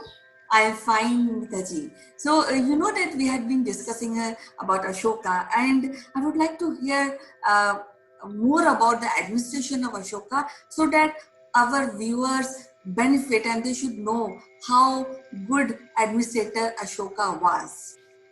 So, we would like to know more about his personality and administration. Okay. See, Ashoka's administration is very unique because it was influenced by the principles of Arthashastra. Arthashastra is an old text written by Kautilya or Chanakya. His original name was Vishnugupta.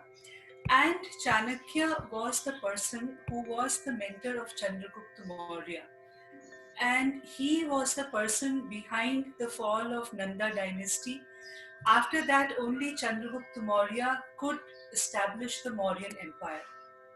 So, the administration of Ashoka is greatly influenced by the principles of Arthashastra because Vishnugupta's grandson, Sagar Gupta, was in the cabinet of Ashoka. Actually, Sagar Gupta was the person associated with Ashoka's father Bindusar, but Bindusar had an inclination towards his elder son, Sushil, and he wanted Sushil to become the crown prince. Total, there were 101 sons of Bindusar, it is said, but from all of them, he liked Sushil. And why he disliked Ashoka was because of his looks. Ashoka was not a very good looking person. So when Ashoka was born, from that time only, he never liked Ashoka that much, Bindusar. Now, this Sagar Gupta has played a very important role in the coronation of Ashoka after the death of Bindusar, because when Bindusar was seriously ill, he called for his elder son Sushil, and he gave orders to Sagargupta. But Sagargupta deliberately he delayed the message to Sushil, and he called Ashoka instead, who was in Takshila that time. He was there to look after some civil war type of a thing. So Ashoka came, and finally Ashoka was coronated the king of Mauryan Empire after Bindusar. If you see, Ashoka very, very intelligently divided his empire into 4 provinces. They were Uttarpat and Dakshinapat, then Prachyapat and Avantiratha. So when you say Uttarpat, you can make out from the name, it was the northern province with its capital at Takshila. Then they had this western province, Avantiratha, with headquarters at Ujjain.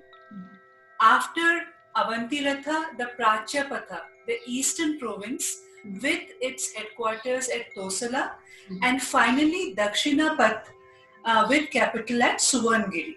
Yes. But Yes, Ashoka, very big empire. So we all these provinces was having a capital to really work yes, in a good to have a good administration. how much you can imagine that how much organized Ashoka was at that time.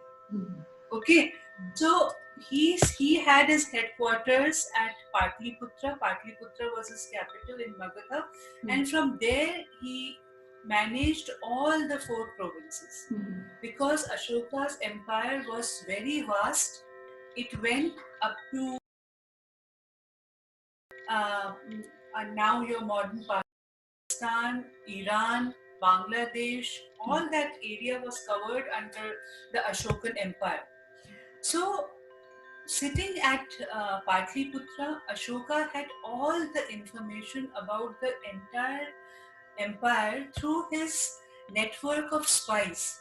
He had spies posted at every nook and corner of the empire, and any problem, any outbreak, civil outbreak, everything, any fear of invasions from outside, everything was reported to the king. So, king was the head, Ashoka was the head of the administration. Then he had a council of ministers. Now, these ministers, there were 3 important ministers. They were Rajuka and Rajuka, Yukta and Pradeshika. So Pradeshika are the people who are managing the provinces.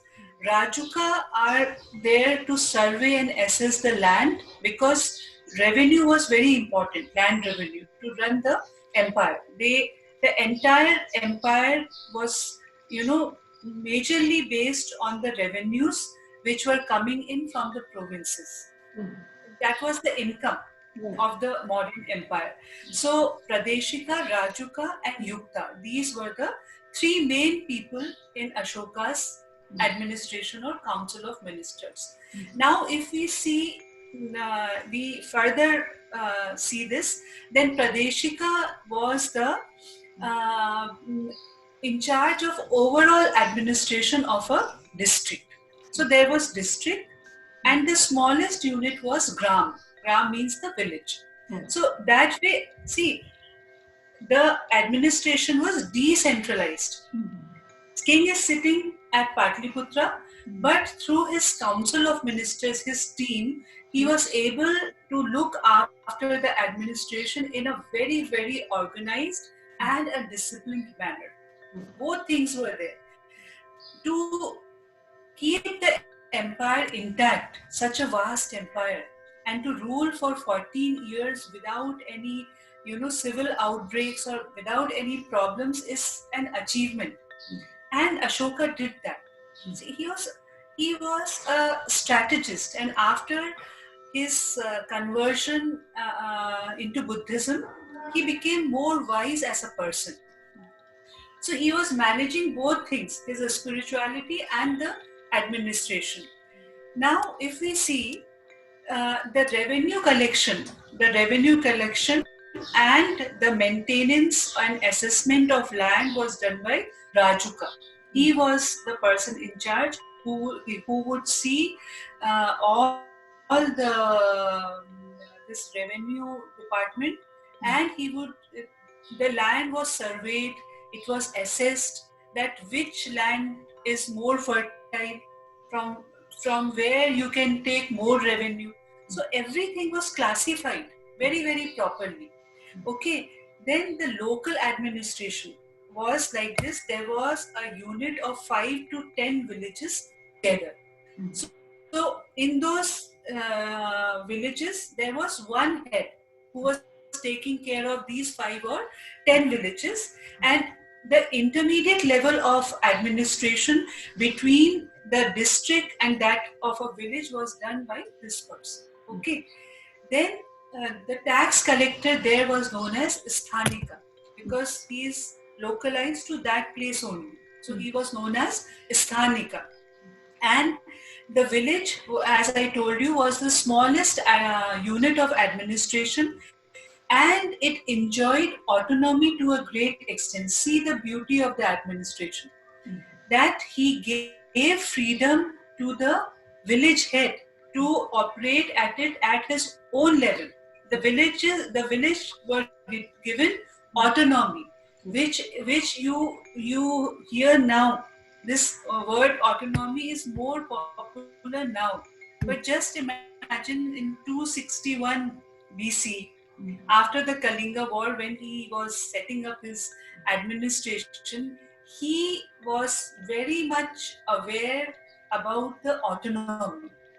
Yeah, I think now we see that there's a village. So, individual, everything is there. When we have district head, so I think where it is very similar. Yeah. Yes. Yes. More or less the same. More or less the same.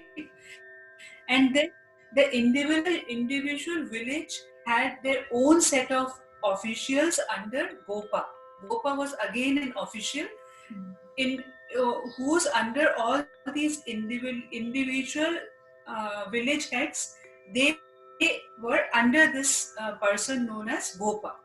Okay, then Nagaraka, the city superintendent, was there, who looked after the law and order of the city. And under Nagarika, there was a Gopa Sthanika, who was the local person who used to order in the city. So, can you just see that king, then council of ministers, and then the other officials? So, it was a very well organized administration. Everything, each and every department was set up, and particular person was appointed the head of the department, like revenue department, provincial, civil administration. Everything was taken care of individually, and with the network of the spies, because the king was informed about every activity which was going on in his empire, so that he could suppress that then and there. See the beauty, that nothing was allowed to be big, any small discontent, or if the common public some discussions are going on, so the spies would immediately inform the king that this is happening. So immediately the king will take action and suppress a little outbreak which was going to happen. So this is the beauty of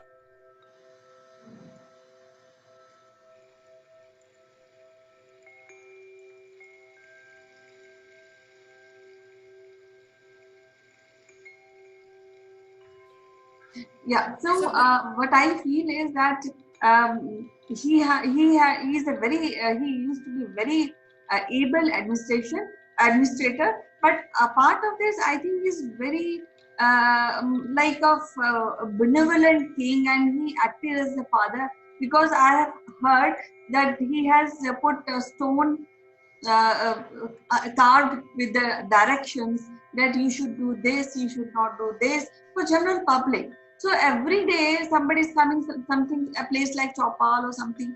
So people are tend to by default reading those instructions every day, and in this I think will gives a lot of impact to the subject, isn't it? Yes, yes. And Kanchan, one thing which I forgot to mention is that before the Kalinga War, he was a very, very cruel and brutal king. Okay, because of his looks, he was not very good looking. So, if in this Buddhist text, Mahavamsha, it is mentioned, which is written in Pali language, it is mentioned that when he was in his palace and he was surrounded by his, because he has many wives, so when he was surrounded by women, so the woman hesitated to touch him because of his skin. It was so uneven. Oh, So he got all those women, executed. He said, you burned them alive. oh, All these women, oh, God put them in. He had a particular torture cell oh, in which people were tortured. okay, Okay, and then he took the title of Priyadarshi. Priyadarshi means who looks good. okay, So it was only through his power. He was not very good looking. Okay, but through his power he took that title Priyadarshi. okay, Deva Nam Pri. Deva Nam Pri, who is loved by gods. Okay, Chakravarti. Chakravarti means whose empire is very large and wide. Samrat, king. So all those titles he took because of his this complex which he had, and because of which his father never liked him. Bindusar never liked Ashoka. He always gave more encouragement to Sushil, who was his elder son. Only because somehow Bindusar did not like his appearance, his strategies, though Ashoka was a very good military strategist. Okay, and when any outbreak was there, na? One time, for example, I will give you one example. When there was an outbreak in Takshila and Ujjain, so that time Bindusar ordered his elder son Sushil to go and suppress the rebellion. But he could not do that. He could not do that. Then he called Sushil back and sent Ashoka. And Ashoka was able to suppress the rebellion. So he was a very good military strategist. And he is also known for his army, because his army had 9,000 huge elephants. 9,000 huge elephants. Then there were horses, there were oxen, there were, the cavalry, the people, soldiers who used to walk on foot. So his military was very organized, very organized. And with the help of the elephants, because when you are going for a war and you see a huge, um, uh, group of elephants moving towards you, a person gets psychologically weak because they are so, giants. right. So that was also a very intelligent move of Ashoka, that he used those elephants in his warfare. And whenever there was no war, all those elephants and his army, military soldiers, they had a training in the morning without fail after the sunrise. Yes, And now it was something more, today also we have daily trainings in army, so something like that. and now the training was not to wage wars, it was only to protect the empire from the invaders. Yes, it is after, I think after he became Buddhist. So he Yes. is keeping that army so that people around his kingdom or the kings around his kingdom should not have an idea that we can invade now Ashoka's empire. Yes. So the army was there to guard the borders of the empire, to see that the common public in his kingdom was happy. And he had a very peaceful rule of 14 years. after the Kalinga War, he ruled for 14 years, and that rule was very much appreciated by the people. People were very happy in his rule because of his policies and his administration, because each and every minor thing was also addressed. Any common person, if he had a grievance, they were told to pass it to the Pradeshika, and the Pradeshika will pass it to the king. So that channel was there. Yeah, It was great. not that it was unaccessible. King was always accessible. Yes, he's the king And of there is, people. yeah, he King was of the king of. yeah. And another little story I want to tell you about him is that once upon a time, one he saw a Buddhist monk going, passing uh, from near his palace, and he called for that monk. And when he called him inside his palace and asked that who are you, then he told that his name was Nigroth, and he happened to be the son of his elder brother, whom he got killed for the throne. Okay. He was Sushin's son. Uh-huh. So when he heard that he is Sushin's son, then he got more, empathetic about him, because he had this guilt feeling that he killed his father. Yeah. Then he asked Nikro to take any seat in his, court, and Nigroth climbed and sat on his throne. Okay. But Ashoka didn't get angry, or he didn't, show any signs of anger. He was happy. And it is said that after that, it was Nigroth who taught him all the Buddhist principles, and he told him more about Buddha. And then he got inclined towards Buddhism, because in the Buddhist text Mahavamsha and Deepvamsha, it is mentioned that when Buddha was visiting the empire of Magadha 100 years before the birth of Ashoka, so in that birth Ashoka met him when Buddha was there, and because Buddha was a bhikshu, he asked for this alms, and that time then Ashoka gave him some soil, mitti. He put it in his patra, the bhiksha patra.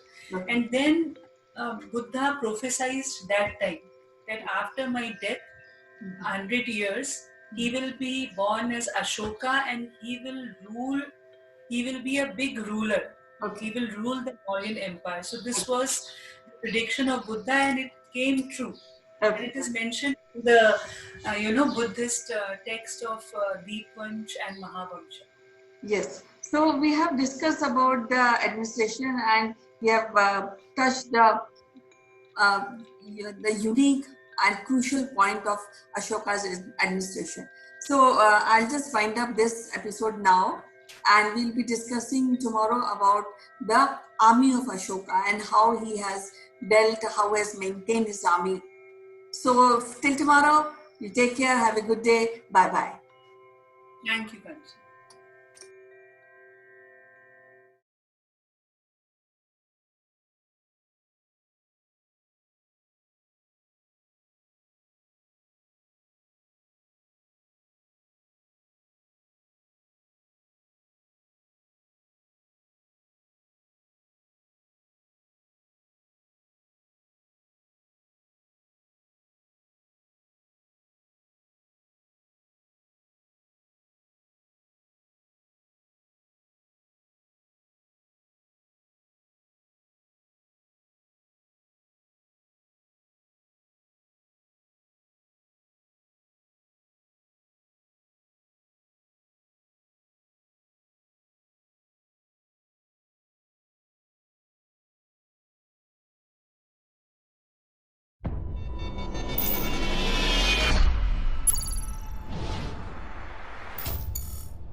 Hello friends, this is Chandrakant from Akulmach Technologies.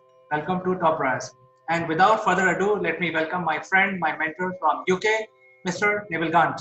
Neville, how's the morning today? Good morning, CK. Good morning, everybody. The morning's a little overcast here. We've come through some warm weather recently, and it's got a little chilly, but that's good news because we Brits can't handle the heat. We haven't got air conditioning, and these central air conditioning era and fans in the ceiling and goodness knows what else. We're not really accustomed to it. But I tell you what we are accustomed to, and that's business resilience, because it's all about business resilience these days. But I've heard a few murmurings from India over the last 48 hours that a few apps are going to be deleted sort of overnight. What's going on? Yes, Neville, it's not only 48 hours, it's like less than 24 hours. So Indian government has announced 59 apps to be banned. And these are all Chinese apps. So a cumulative subscriber base for all of these are over 2 to 2.5 billion subscribers in India. TikTok is one of them, which is a major one.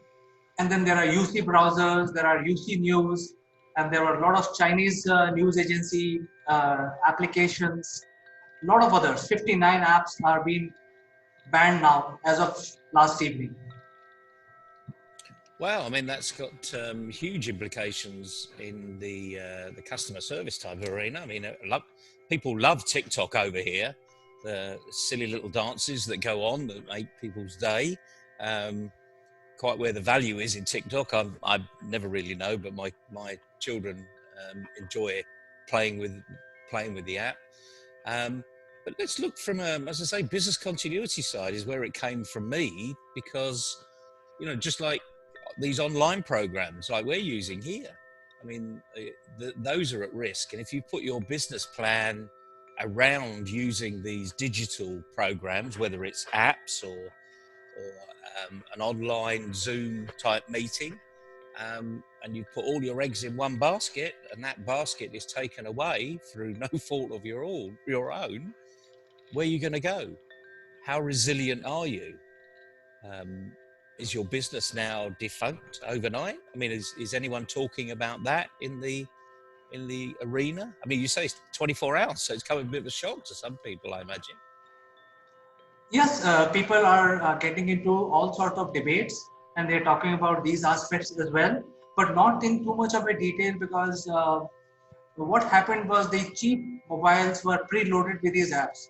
So a lot of people who are at the lower segment of the society were the consumer for TikTok primarily, but most serious application is Zoom, and I'm sure a lot of businesses are dependent on Zoom. And what I heard in the news yesterday, that Zoom is also on the cards. The government is reviewing, because Zoom is an American company, but they are sort of evaluating. There is a significant Chinese ownership in the Zoom company in San Francisco. So I think that would be a big impact if Zoom is also banned. Well, I'd say, but I don't really want to get into politics here, but let's talk about the business side, because now we need to give some business owners some serious advice, because the thing is, this is out of your control. So don't even think that you can control it. And the first thing you need to be doing is not be panicking. So you're either going to be in denial and say it's not going to happen, or you're going to be panicking around, how do we get around this? What have I got to do? Can I get Zoom from a different arena? Do I have to go through Zoom in India, et cetera, et cetera? That's panic mode. You need to look at where you are and look at the opportunities. Look at the alternatives. There are alternatives in this arena. We've been using Skype for years, so maybe that is an alternative. You may have said, well, Zoom's far better. It's got far many features, far many benefits. But the point is, it may not be there tomorrow. So now you need to make some contingency plans. There's no guarantee that it's going to go. So the thing is, don't be in denial that it's going to stay. Don't be in panic mode that you now need to, run around like a headless chicken. Just take a deep breath and say, okay, what can we do if? What will we do when? and now go and see other things that are out there, because there are lots of other programs just like Zoom that perhaps haven't got the accolades that Zoom have. And now's the time to just go online and just lock into them. You know, WebEx has been around for years. I'm not suggesting go to WebEx, but look at what WebEx is. Look at WebEx competitors. Look at Zoom competitors. Because Google is a wonderful place. All you've got to do is Google it and find out what other people are using. You know, and believe you me, it may not be on the first page of Google. It may be on the second, third, fourth, or 10th. It may be you can ask one of your colleagues, what do they do? What package are they using? It may be that if they're using Zoom as well, you can join forces and go and investigate other packages together so that you can come up with a better solution to what you've got. But remember, it's still here. Nothing has happened. There's been a lot of music in the newspapers. I call it music these days because I don't like calling it noise, because when it's noise, it tends to irritate. We forget that in the media, some of it is good news. So it shouldn't be irritating. So I like to refer to it as music. But each to his own. Maybe if you like that, you can start using the word. But what do you think? I mean, we're using Zoom here. I know you're not in panic mode because you've already been investigating other opportunities. Yes, Neville. Fortunately, we were never dependent only on Zoom. We had invested in G Suite, and we have 5 licenses of Hangout, which are absolutely bundled for our use. So we have a backup plan already. So we are not panicking. The only difference between Zoom and Hangout is that the Zoom has a little bit more feature, but we have to now do a little bit R&D to use Hangout just in case if Zoom is not available. So our business will not get impacted. So we already have a backup plan. But as you said rightly, there are other apps. Uh, some people may be using the browser, some people may be using apps for scanning documents, signing, etc. So there's like 60 apps which are Chinese origin have been banned by India. So I think while we have backup plan for Zoom and video conferencing, we have to still find out what are the alternatives for other apps. Yeah, I think this is business continuity at the end of the day. So what's your business resilience? And going back to where we started today was, if you put all of your eggs in one basket and someone doesn't just take the eggs away, they take the basket away, then you've got a big problem. But don't panic. I mean, that's the message. Don't panic. There are alternatives out there, but you won't find them if you're panicking. You will make bad decisions if you're panicking. Equally, if you're in denial, then if something then happens, you're not prepared. And that might push you even further in denial. And for weeks, you could be without a business. So just be smart now. This is the best advice we can give. You know what might happen. Have a contingency plan. And I'm not just talking about these apps that are going to be taken away from you. I'm talking about the rest of your business. Do you have business continuity options wherever you are? Do you have backups in your IT systems?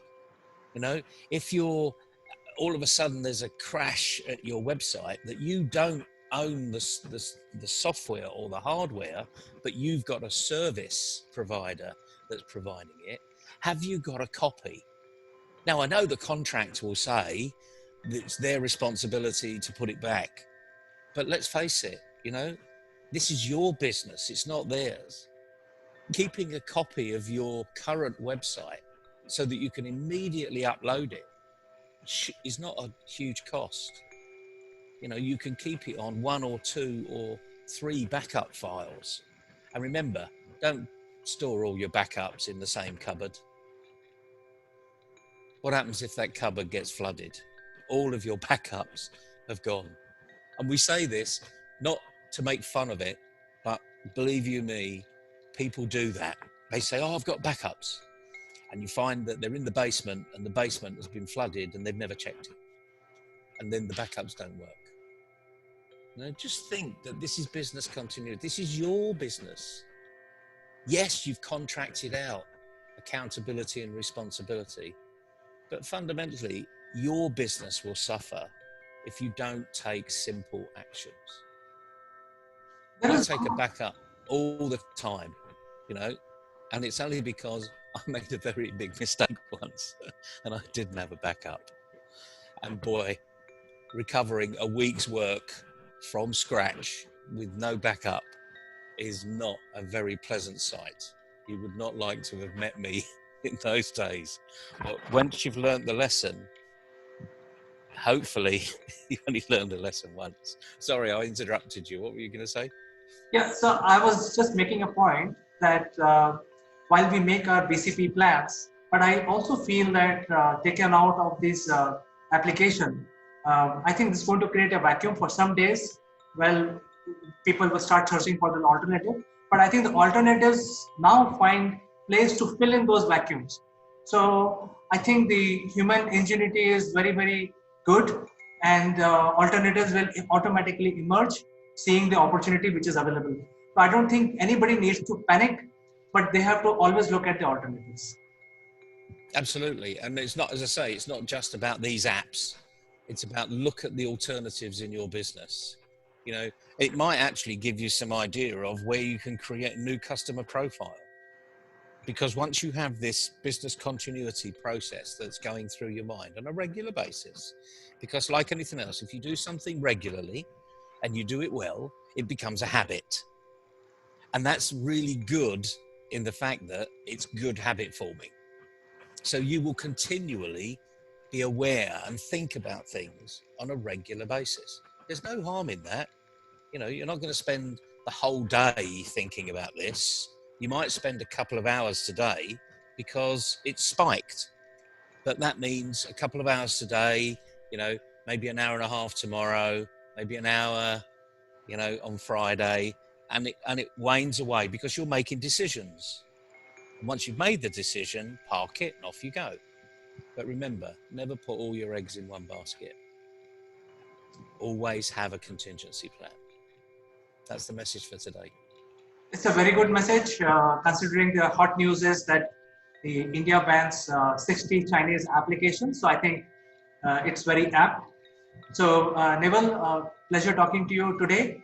Tomorrow is Sortie Wednesday, and viewers should watch out for the Sortie Wednesday, where we will talk about presentation skills while making a video. So do tune in, and we will catch up with you tomorrow. Bye, everybody. Bye.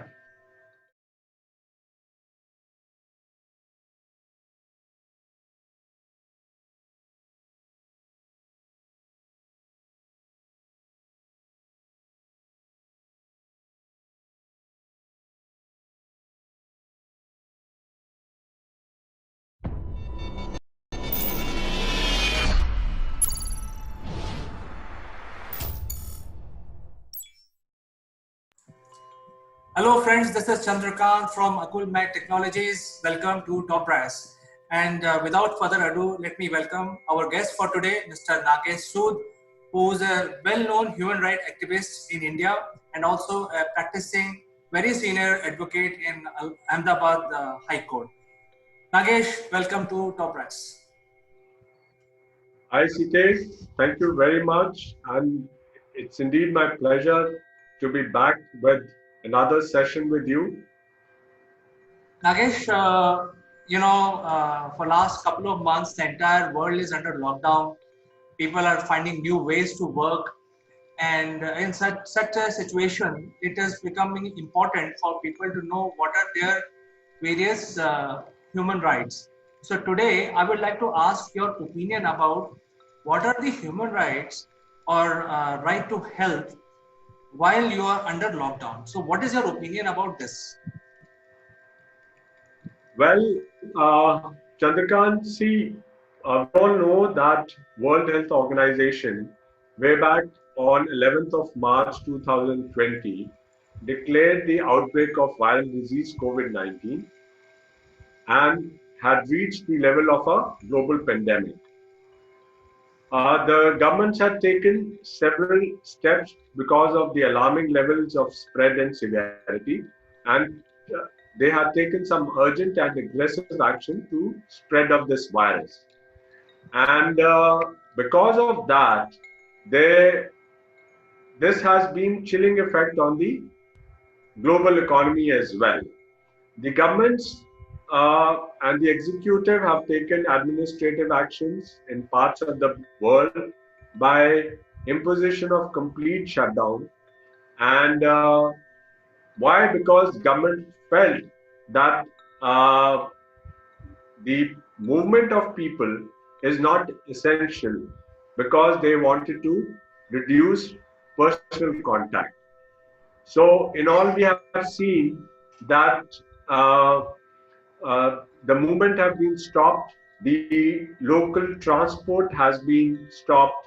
There have been shutting of schools, staggering working hours, strictly limiting movement out of homes, and also that there is prohibition of cross-border movement across states.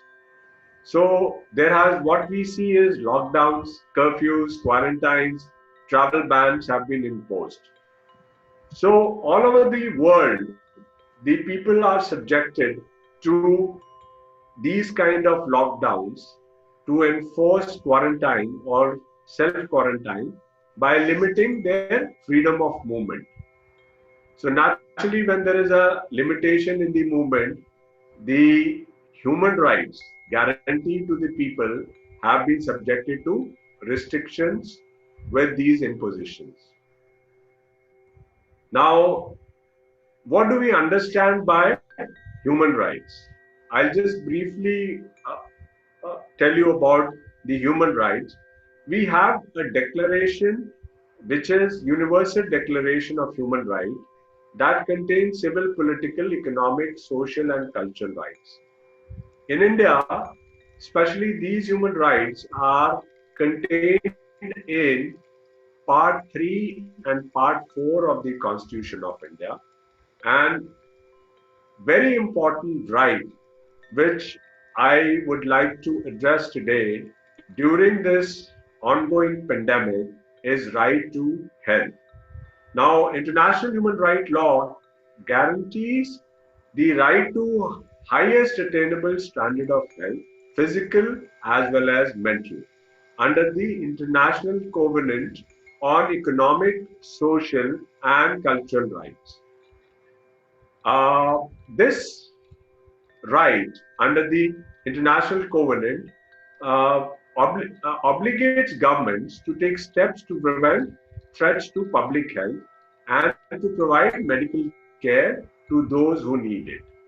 So, government at the same time have imposed the restrictions, but these restrictions have to firstly be justified that whether these restrictions have any legal basis, whether they are strictly necessary, whether there are scientific evidence, whether any action by the authorities, by the police is arbitrary, discriminatory, whether there is a fixed duration. You see, if your rights are restricted, whether it is for a fixed duration or it is endlessly imposed, or whether they are respectful to human dignity.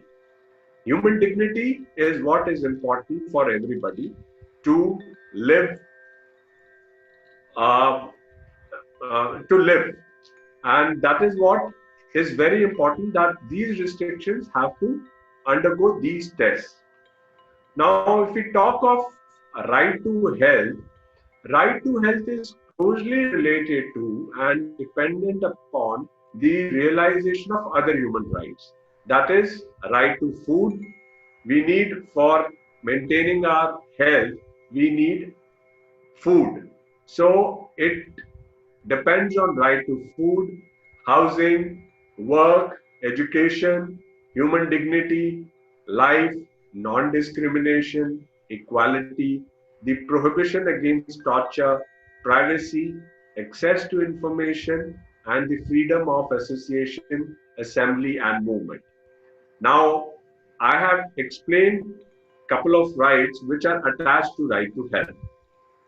I have a question at this point, Nagesh. Uh, Yes. you know that while right to health is one of the fundamental right for everybody who is a citizen of India. So let's discuss about the India as a country.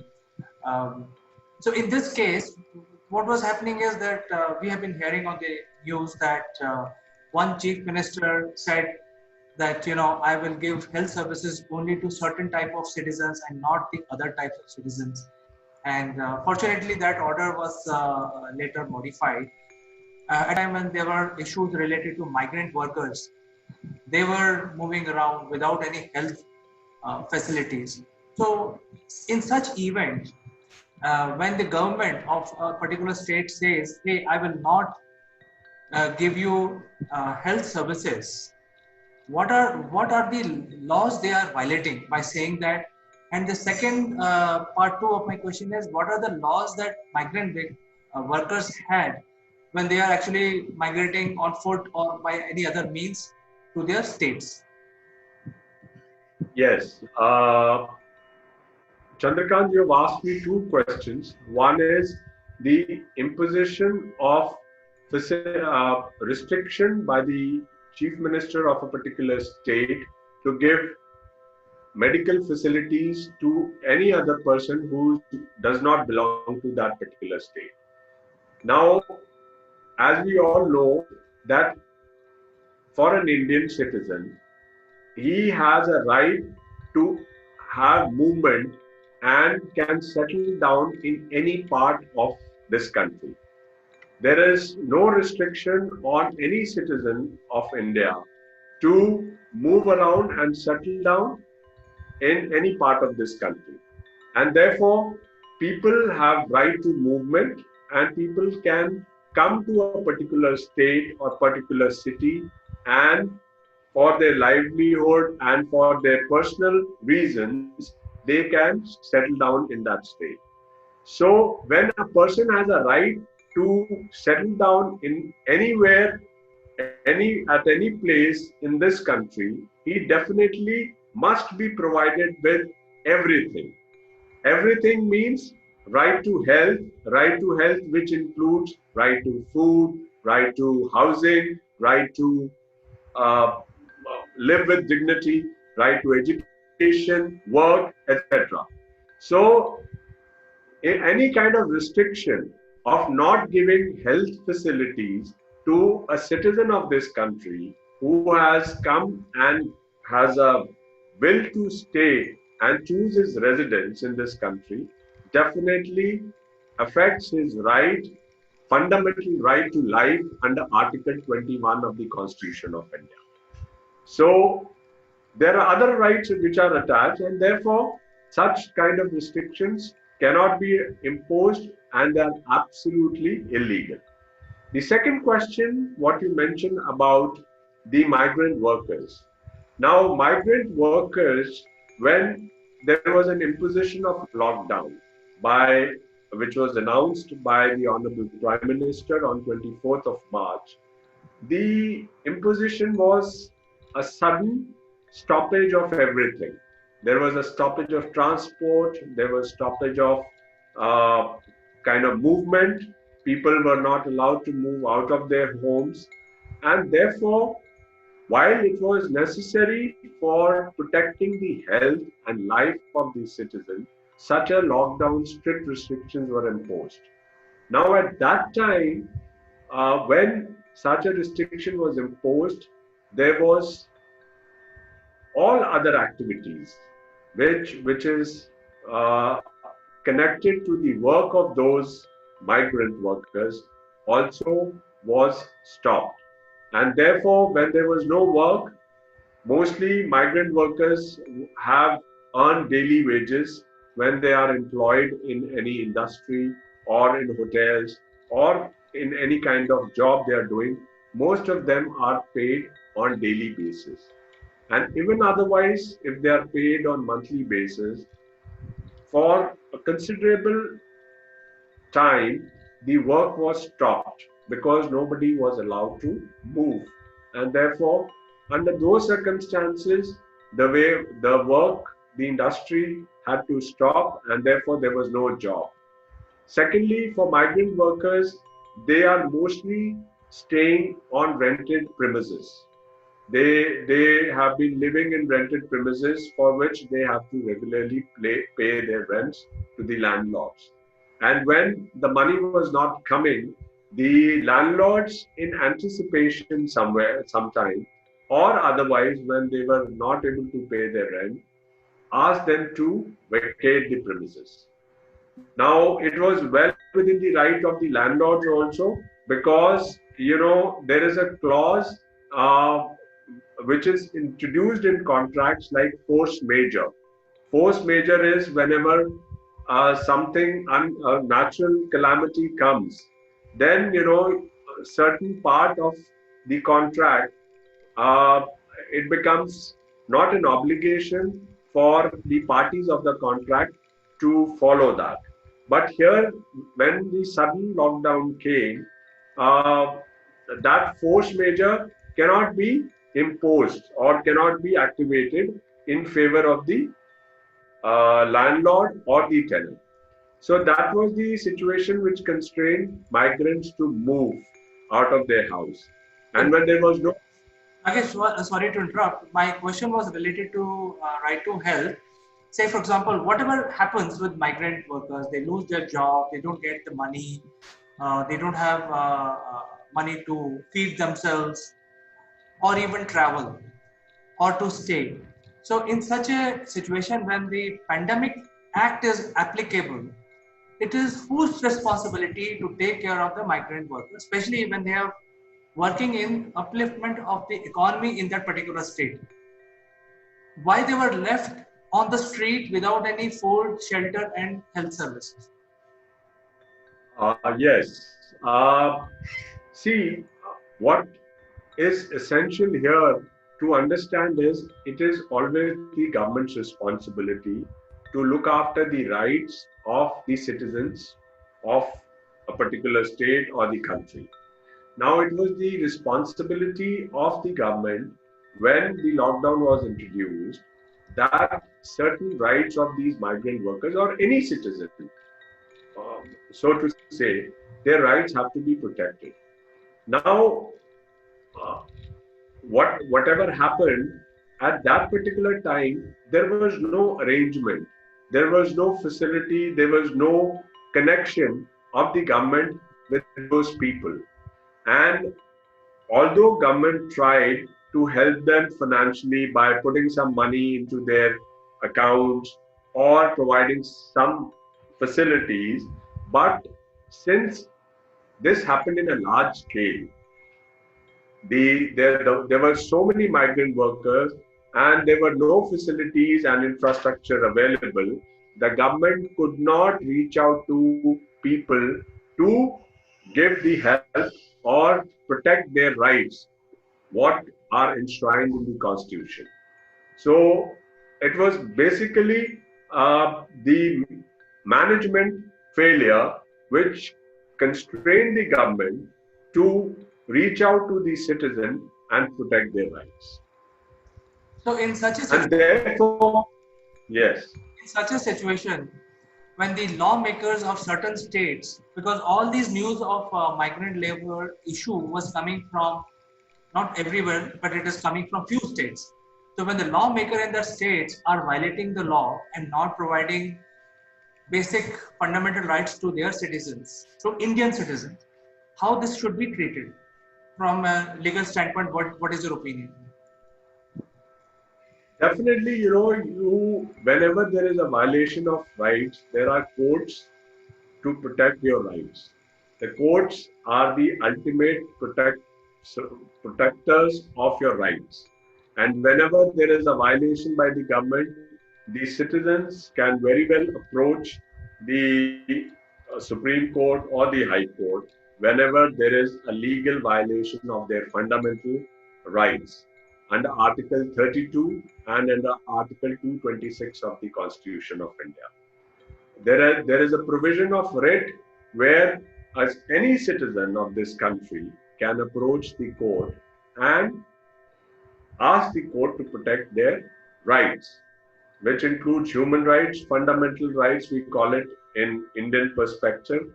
And that is how a lot of citizens and a lot of people, NGOs approached the Honorable Apex Court when there was a lot of migration of these workers. And the Supreme Court, after getting the reports from the government, because you understand one thing that even the Supreme Court was shut down. There was so much of difficulty to understand what was happening around us, and yet the Honorable Supreme Court was moved, and the government was instructed to look after the welfare of the migrant citizens, and gradually the support from the government has been given to the citizens who are migrant. It was gradual because suddenly a lot of things happened at a time, and therefore, as I said, because of lack of infrastructure, lack of a lot of things, the health could not reach the citizen as fast as it was required to have been reached. So in such a situation, the citizens rely on the government because we in India have a federal system. So if somebody is in some other state and he belongs to some other state, he would assume that I would have the same rights as I was having in my own state. So if you travel on work or some deputation, and suddenly the state government says that, hey, I will not treat you. I think that gives a very bad impact on the citizens of India. And the government themselves are announcing such things like, hey, I will not treat you because you are from a different state. And similarly, migrant workers who have been working and they are actually contributing to the baseline economy. And now everybody knows that if the migrant workers are not there, the baseline will not be there. And if baseline is not there, nothing will work. So now, the government should have thought about the importance of 30 million migrant workers in India. And they should have done proper arrangement for that. And being a federal country, the responsibility lies more on the local governments because they are on the ground and they have the infrastructure. So what went wrong in this, Nagesh? How we should treat it? Like you said, Honorable Supreme Court was also moved, but by the time there were few, bad news that we had to hear by the time the Supreme Court intervened. But in such a situation, how the lawmaker do not know or lack of knowledge why they acted like this, like a layman, I'm saying. Well, Chandrakant, I kind of, agree with your sentiments about how the governments failed actually in providing and protecting the rights of the citizens, more particularly of migrant workers who contribute to the economy.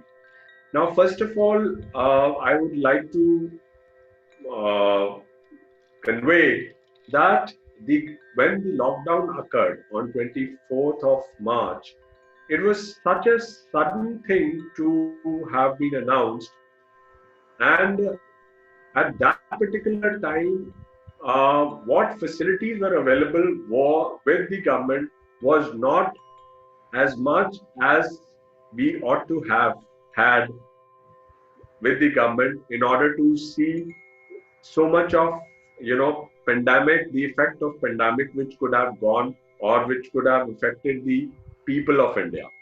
Now, if you understand one thing, that the lockdown was ordered in March, and in very initial stages, the pandemic could have been controlled, could be controlled, because at that point of time, everybody was restricted to their homes, the industry was shut, everything was shut.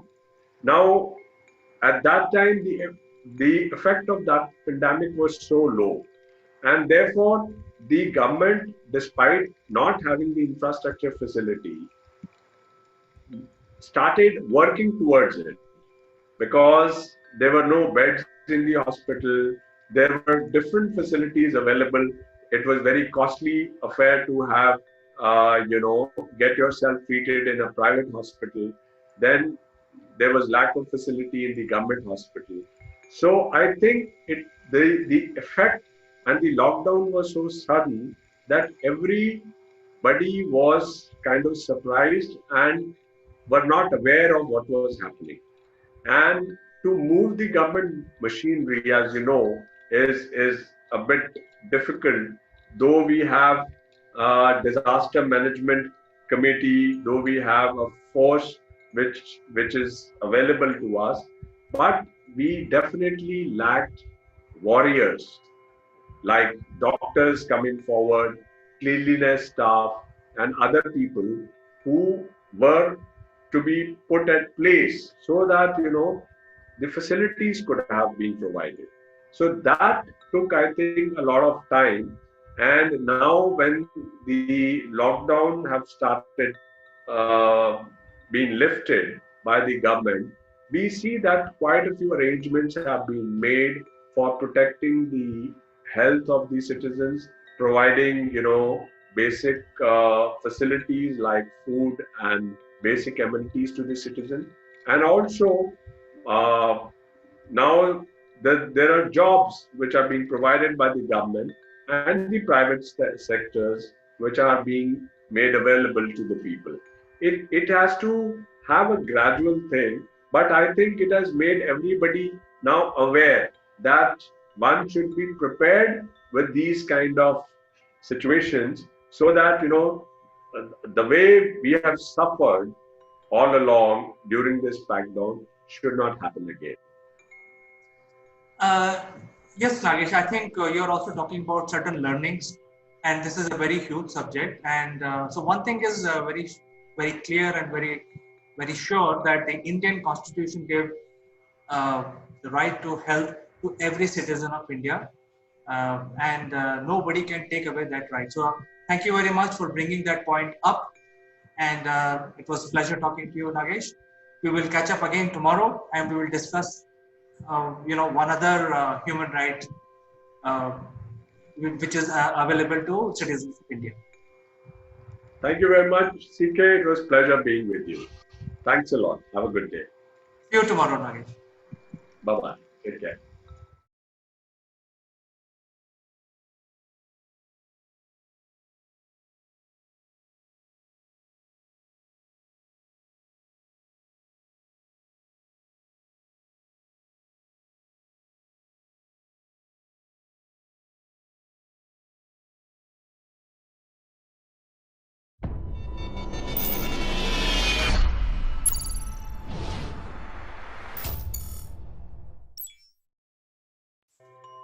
Hello friends, I am Kanchan from Akulmach Technologies and you are welcome to Top Brass. Today, as usual, we have interesting personality Sitesh Srivastava. He has a deep interest in corporate training and he has been training IT professionals, marketing professionals. And the good thing is that he is in Bangalore at the moment. He has reunited with his family. He has been waiting for so long from South Africa, from Johannesburg, and he has landed to Bangalore, and now he is in quarantine. I mean, I guess 14 days of quarantine. So that's home quarantine. So let's discuss how things are at Bangalore. Welcome to the show, Sitesh. How are you doing today at Bangalore? Hi Kanchan, good day to you. As they say in the Incredible India campaign, smile, you are in Bangalore. So yes, I'm smiling that I am in Bangalore, back, united with my family. But I enjoy this iconic city. And I came here around 9 or 10 years back. And I came from various other Indian cities, living in other Indian cities, other iconic and not so much iconic cities. But I took some time to come to Bangalore 10 years back, and I must say, that decision was a good decision that I am here. And as we start our conversation today, I would like to share some tidbits. Yes, please go ahead. We are waiting. we will be enriched with your experience. I had been to Bangalore also, and I love the city. The spirit of the city is awesome. The uh, people, the professionals, IT professionals, basically, they are awesome. So let's listen your story. Well, Kanchan, today we all know about Bangalore, about the IT city, the Silicon Valley of India, and the great technology stuff, the technology products and solutions coming out of this city, and the unique ecosystem that this city has or it has built over the years. But this city has something very, very interesting in our modern history, and also almost like a thousand years of history that is can be seen around the city, outskirts of the city. And the modern part of the Bangalore is entices me a lot. One, definitely the IT part, because of which many of us are here, including me. And while growing up in India, in the North Indian cities, Kanchan, I grew up in Kolkata, which was Calcutta then. Uh, I was able to see the South India from the North Indian eyes till I came myself to the South India, which is Bangalore. And growing up in the North India, the aspects of South India, the interesting facts, the modern history, their industriousness is something that we see from very far, from a different kind of a lens. So when I landed up in Bangalore, I started looking at this city not just from a professional point, but also from a cultural aspect, which is that I always want to do where I stay, as you might have noticed in our other conversations. So this city, in the modern history, has a rich history from I think 1800, beginning of 1800, when the cantonment of this city was built, and around the same time, sometime around the 1790s or 1780s, there was this great local leader, Kempe Gowda, who is known as the father of this city, the establishment of the modern Bangalore. And therefore, we also have an airport called Kempe Gowda International Airport. So the city has always been into the limelight in the modern history. When I say I would like to go back, 70, 80 years back, it had a great contributions into the Indian freedom struggle. And a great many leaders came out of this geography. And 1956 States Reorganization Act, it came into existence as a capital of Karnataka state. And I have been hearing, Kanchan, that the other city, the Mysore or Mysuru, was the more famed city in this region. And there were discussions to make Mysuru a capital, but for some political reasons, Bangalore was chosen for the capital of Karnataka. Apart from the IT, Kanchan, it is also a very important seat for Indian military forces, and our iconic company, Hindustan Aeronautics, and some of the original electronics companies.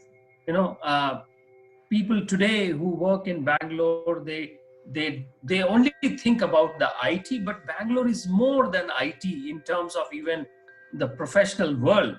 It was ahead in the electronics production even before Infosys happened. Infosys, as we all know, is the second largest or biggest Indian IT company, has its headquarters in Bangalore. So, we daily in this city, what we say is that if you drive in Bangalore, if you do a car driving or you're on Bangalore, you can drive anywhere in the world. But Bangalore traffic is legendary. But at the same time, Bangalore weather is also legendary, Kanchan, you know about it. And that is a beautiful part. Last year, my yoga teacher was telling me that Bangalore sits around 3,000 feet above the sea level. That means literally, technically, Bangalore is sitting on a hill station. And to compare it with the tallest mountain in Japan, Mount Fujiyama is just 3,700 feet. And Bangalore is at 3,000 feet. So you can understand the lovely weather that Bangalore has. And I think that's a great value that it adds. What I am sad about Bangalore, Kanchan, is I'm told that in the 70s or the 60s and 70s and early 80s, the city had 3,000 lakes. But due to the rampant development all around the city, on the outskirts, there are less than 300 lakes today. And out of those 300, I think we can just count handful of probably 10 to 15 of the big major lakes. Now you understand, Kanchan, a lake, a natural lakes, or even the man-made lakes, how important they are for the local weather. And in India, we have another city like this called Bhopal, which is a city of lakes. So that adds to the natural beauty of the city. And apart from the IT, there are another businesses that have grown out of Bangalore. They have been going out in the world. And on the culinary side, MTR Foods, the iconic MTR Foods in Bangalore, they now are probably, I believe that they are part of some Norwegian food company. And they also brought, it is said that the MTR brought the first ice cream vending machines in India. Some of the iconic places to visit in Bangalore is Lal Bagh, which is a flower park, and it hosts annual flower show, which is visited by many journalists and tourists across the world. I must tell you, I went to Kanchan, and I mean, in that crowd, somehow I had to just have a glimpse and come back. Kabban Park was built somewhere around 1860s when India was having its first Sepoy mutiny. Around that time, we had our Kabban Park, and it's a beautiful lung. It's a beautiful green lung of the city. And in summer vacations and summertime, many families go there and spend a good amount of time. From the modern world, there are a lot of malls. In fact, I joke, Kanchan, that sometimes I feel that there are so many malls in this city. Whether Bangalore is inside malls or malls are inside Bangalore, it is hard to find. It's hard to figure out. And I mean, just by the name, the biggest mall is Phoenix Market City. And of course, it's quite a huge one, and largest mall in this city. And Bangalore Metro, like any other metro, I find Bangalore Metro is one of the best places to see the whole city on a bird's eye view. And no traffic jams. The best part is no traffic jams once you sit, and it is an interesting feeling. Then there are a lot of educational institutions in this city, and some of them are really famed ones. And I mean, the Science Museum and the Planetarium, all of these. I mean, I can go on and on about Bangalore, but I think, Kanchan, that we should reserve it for something else as well. Okay, when you mentioned about malls and when you mentioned about Lal Bagh and also Kabban Park, all old memories are freshen up now, because when on Saturdays and Sundays when I was working at Bangalore, we used to visit all malls, and it was so lively. All young people on MG Road, and they are eating and they are talking, and it was so wonderful. And I still remember that. Now you are in Bangalore, and you are a Bangalore person because you are based in Bangalore. When you are talking about Lal Bagh, I remember that at Lal Bagh every morning I used to go for a morning walk, and it's a botanical garden, so you can see variety of species of plants there, and they are chirping of birds. It was awesome at that point of time. I'm sure people who go, many people go for morning walk in Lal Bagh in that area. And when you mentioned about MTR, I really feel hungry, because I remember that we as a friend, after the Saturdays, after the work, on Saturdays or sometimes Sunday, we used to stand on a queue, because there was a long queue to get a table and the dishes from MTR restaurant. So, so good memories which you really I start remembering those days now. Now, since you Yes, are yes. since you are in Bangalore, so we will be discussing more about this great city, where there's a lot of development is happening, lot of software revolution is being done by this city. So we have discussed, and we'll talk more about this Bangalore, and I think it will be pleasure to share Bangalore city and the places of Bangalore to our viewers. What do you say? Yes, Kanchan, I am the guide for Bangalore for our initiative. Okay, it was as usual so good to talk to you today. We will discuss about many other places which are located in Bangalore tomorrow. And till then, take care. Bye bye. See you. Thank you. Have a great day, Kanchan. Nama Bangalore Zindabad. Bye bye. Bye.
Hello friends, I'm Kanchan from Akulmach Technologies, and you are welcome to our show.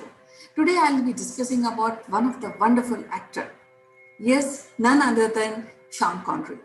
Now, Sean Connery is the one profile, the one personality who is, I can safely say, is from extraordinary league of actors we have seen in our time. To discuss about his films, his profile, we have Sitesh Srivastava, who has a deep interest in corporate training. He has been associated with radio broadcasting. So, welcome to the show, Sitesh. Thank you, Kanchan. It's a great to discuss and celebrate the life and times of Sean Connery, who has passed. And I remember his couple of dialogues, and some of them are too close to my heart. Like, some age, others mature. The another one, there's always a new challenge to keep you motivated. Right. And the third one, laughter kills fear, and without fear there can be no faith, for without fear of the devil there is no need for God. So with Sir Connery passing away, there are so many memories of growing up, so many memories of feeling macho, so many feeling of chases, so many feeling of the young youth that I grew up in my time. And in all, he did those 7 movies, and all of them were the blockbusters. They made him what he was. And there are so many tributes that are pouring in. And I think the generation which grew up with Sean Connery can never forget the hallmark actor that he was. What are your thoughts? Yeah, I actually appreciated his all pictures, all films, and though James Bond were kind of like separate, but the kind of profile he has maintained for this character is awesome. And a very few actors after him can match the kind of character he portrayed. But all this success was not easy for him because in 1946, at the age of 16, he joined Royal Army, and then at the age of 18, he also got an interest in bodybuilding, and it is said that he acquired number 3 position in the Olympiad 1951, if I'm not wrong. But he never mentioned about this because he realized that the career in bodybuilding is till 30. So he opted for films. So I think that was the wisest decision he has taken. Otherwise, we would have missed the finest actor on this earth, isn't it? Yes, and I think Kanchan, by the sheer dint of luck, he was not interested in doing a series of films on the same story. And the writer, the author of James Bond, the fictional character, Ian Fleming, also didn't think that he was macho enough, but he changed his mind after his first movie. And what a better possible way to pay a tribute that I saw today, Kanchan, Amul putting up that small banner that it is famous for, a diamond is forever, Connery, Sean Connery, just like Bond, James Bond. So there are so many memories that are coming to mind, and so many, in the modern generation of our own Bollywood stars, many have taken inspiration from Sean Connery, the screen presence. And I'm sure the amount of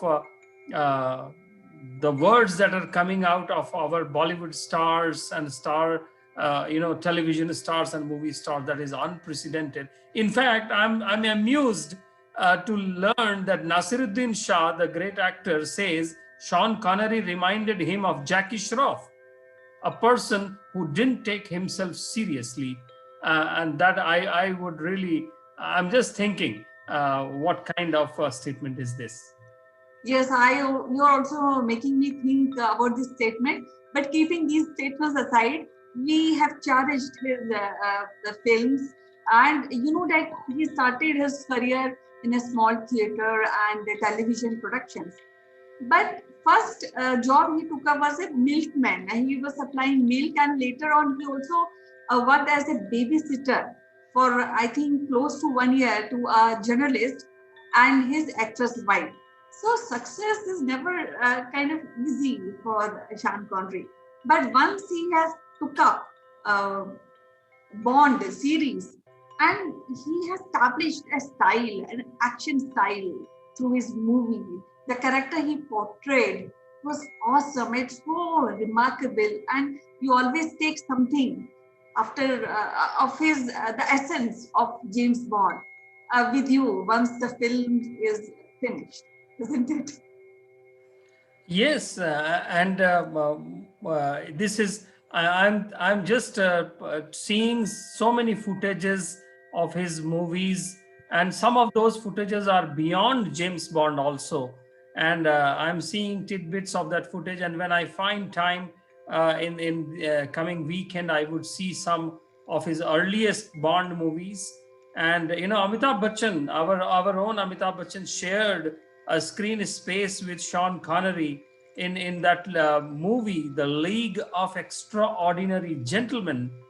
And he says that Sean Connery's death comes at 31st October 2020.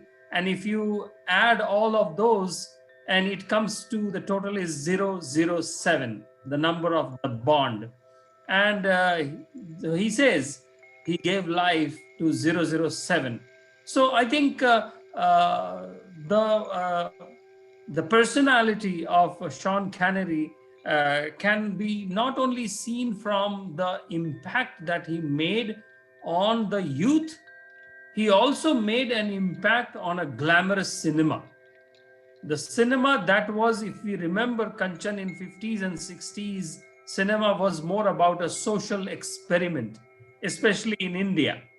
And with the introduction of Sean Connery movies in India, we saw the fashionable cinema and from the international repertoire, and that went on to become such a big cult. I mean, today when I see the words of Lata Mangeshkar ji, what Anupam Kher says, and Shatrughan Sinha, and all our own stars and starlets, it reminds that it is also time for us to showcase some of the works of Sean Connery to our children as well, because most of our children have seen Pierce Brosnan onwards, isn't it? Right. I think watching Sean Connery is like getting wings of fantasy, especially when we talk about 007, because I think there are two phases of his contract with this film production house. One was from 1962 with Dr. Nemu, and till 1983, Never Say Never Again. And I just want to share one thing, that this Never Say Never Again title was coined by his wife, because after that it is heard that he never enjoyed the kind of glory and attraction he got after Bond, because it became after some time quite boring for him. But otherwise also, beside this 007, he has done wonderful work, which are acclaimed work in cinema as far as Sean Connery is concerned.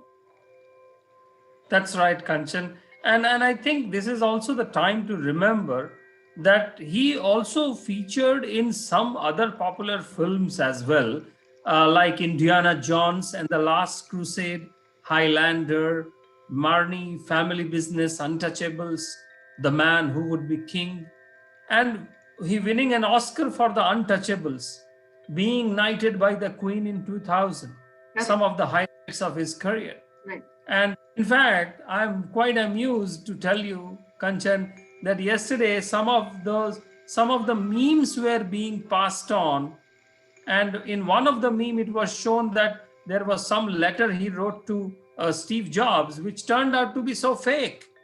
I mean, that shows that even in the death, Sean Connery is the Bond, and he will live in our hearts forever. Yeah, there are few films which are very close to my heart, and one of them is The Man Who Would Be King. It's awesome film, and the combination, the two heroes, Michael Caine, who is again a favorite actor, and with Sean Connery. And as you know, that who played, I mean, they were soldiers in the film, and they put themselves and they want to become kings of a place called Kafristan, and the way the picture is depicting the struggle, the happiness.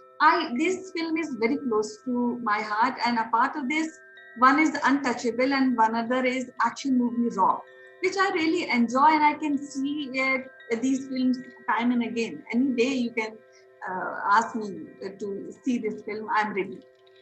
So I think a part of this, he has also done some Alfred Hitchcock films, which are again the kind of acting skill he has shown in these movies. They are awesome and at par. Yes, Kanchan, and his Hollywood co-stars and other fraternity in the Hollywood, as well as in the Scotland movie industry, the British film industry.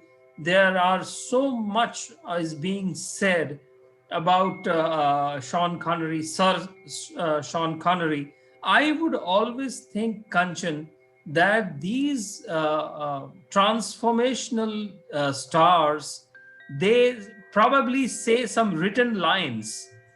These lines are not their own. They say the lines written by a script writer, but the way they say it on the screen, as it is said in the films, they light up the screen, and that remains etched into the memories of people forever. And I was hearing about someone saying that how his dad would always say that, don't I look like Sean Connery? And the son was saying, well, I was smiling always inside. These are the anecdotes by which a legend is born. So there are thousands and thousands of actors, but there are very rare legends. And as Amul said, diamond is forever. So I think Sean Connery will remain always, as I think he's also part of Hall of Fame in Hollywood. And I was seeing some tribute given to him by the actor of Austin Powers, and he said, without Sean Connery, there was no Austin Powers. And how he was comparing his father and himself with Sean Connery. So I think there are some people, not just movie stars. There are some people who, if they are combined with great story, great lyrics, great script writing, and a charisma on the screen, I think they become legends. And I salute to the man. Yes, and I also want to tell you that The Bridge Too Far is also a very awesome film of Sean Connery, and if you have not seen it, you must see that picture. And I also want to just share my few things actually. He was also offered a role of Gandalf in Lord of the Rings series. So though I've seen these series, I think not once but twice. So, but he said that he didn't. He said he's not able to understand the script, so he denied this offer. And it is said that if he had opted for this role, he was offered at that point of time $30 million along with 15% of worldwide box office receipt for the role, but he did not accept it. Likewise, he was also offered a character in film Matrix, the role of architect. And it was a good role, but somehow he didn't like the role. He again declined this role. And in, I think, 2006, he declared official retirement. So somehow we were not able to see any of his movies after 2006. But he will remain in our hearts, in the movies, and anytime we can switch, maybe after this recording, I'll go and watch one movie of Sean Connery, because his actor is par excellence, and the way he portrayed the character, they're awesome and very, very realistic depiction of any character. Right. And I think I will spend another few hours trying to read all the tributes that are pouring in from the news channels, from the social media, and especially this is also a great time to talk to some of our old friends or a generation senior to us, and talk to them what is their view, or how did they shape their young age while they were watching and emulating the original James Bond. Yes, he will be remain he will remain an original James Bond. So we will be discussing about his pictures and other pictures beside James Bond with our friends and family. So it was nice talking to you, Siddesh. See you tomorrow in next episode. Till then, bye bye. Thank you. Thank you. And I will just leave by the last dialogue that I remember, which are just flowing out of my mind. Love may not make the world go round, but I must admit that it makes the ride worthwhile. Thank you, Kanchan. Thank you, Siddesh. Bye.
Hello friends, I'm Kanchan from Akulmach Technologies and you are welcome to Top Brass. Today we have a very special guest from Johannesburg, South Africa. He is an educator and he has taught many professional in IT and marketing arena. A part of this, he also has deep interest in corporate coaching. And to tell you more about him, that he is also a great performer on stage, radio and television. And he has done a lot of interviews of international artists for different media. So without wasting any further minute, I would like to welcome Siddesh Srivastava from Johannesburg. Welcome to the show, Siddesh. How are you doing today? Thank you, Kanchan, for this wonderful introduction. I'm doing very, very well in this super winter in the Southern Hemisphere. How is it with you? Yeah, it is now June, July, so we are waiting for monsoons. Couple of showers is already there, but I wish it is chilling here. So as we discussed that you are an educator, you have taught so many children in your career. Now we see there's a pandemic and how people are reacting to this disease in South Africa, in your neighborhood, what they are precautions they are taking, and what they say about this pandemic. So when the beginning of the pandemic, when it was confirmed that this is going to be a pandemic the world has never seen, Africa, the whole Africa as a continent became very, very scared because, Africa as a continent comes in probably the last priority of all the other continents, North America and Asias and Europes of this world. And given the poor nations, given the poverty, but then something really strange, interesting happened in South Africa, that the government was very, very quick to enforce the lockdown, and it was a very hard lockdown that this country has not seen since its birth. And because of that, the early challenges and the people, if they would have given a relaxed lockdown, it would have been a challenge. But what I see is that it was a very, very hard lockdown, the first thing that the government did. Now, it is very tough to make the corporates and the business people and the local people understand that this kind of a lockdown and why. Because we live in a free environment and we think that we are birds. But that's not the case. And for the first 30 days of the lockdown, it was really tough and people were just not knowing what to do, because they have never been in last probably 20 years or 15 years, people have not stayed at home. And therefore, after the first 30 days, they started discovering that home is a wonderful place. We have probably not seen the different corners of our own home. And that's where people started trying to adapt to what can be done, and productively, with a fun, with enough entertainment. And we really don't need to go out of the house. And house is where the heart is the truly found thing. And this pandemic, and that's what saved South Africa and other countries, though the cases are rising, but it is not nowhere comparable to what America has seen, or Germany or Italy has seen. Yes, poverty is there, testing kits are not available, but uh, of course there are poor people all over the world, so the townships are really affected in and because of the job loss, a lot of crime is there in the market everywhere, and we have to be really careful about that. There is a certain angle of crime always in Africa, but that is true everywhere, even in India as well.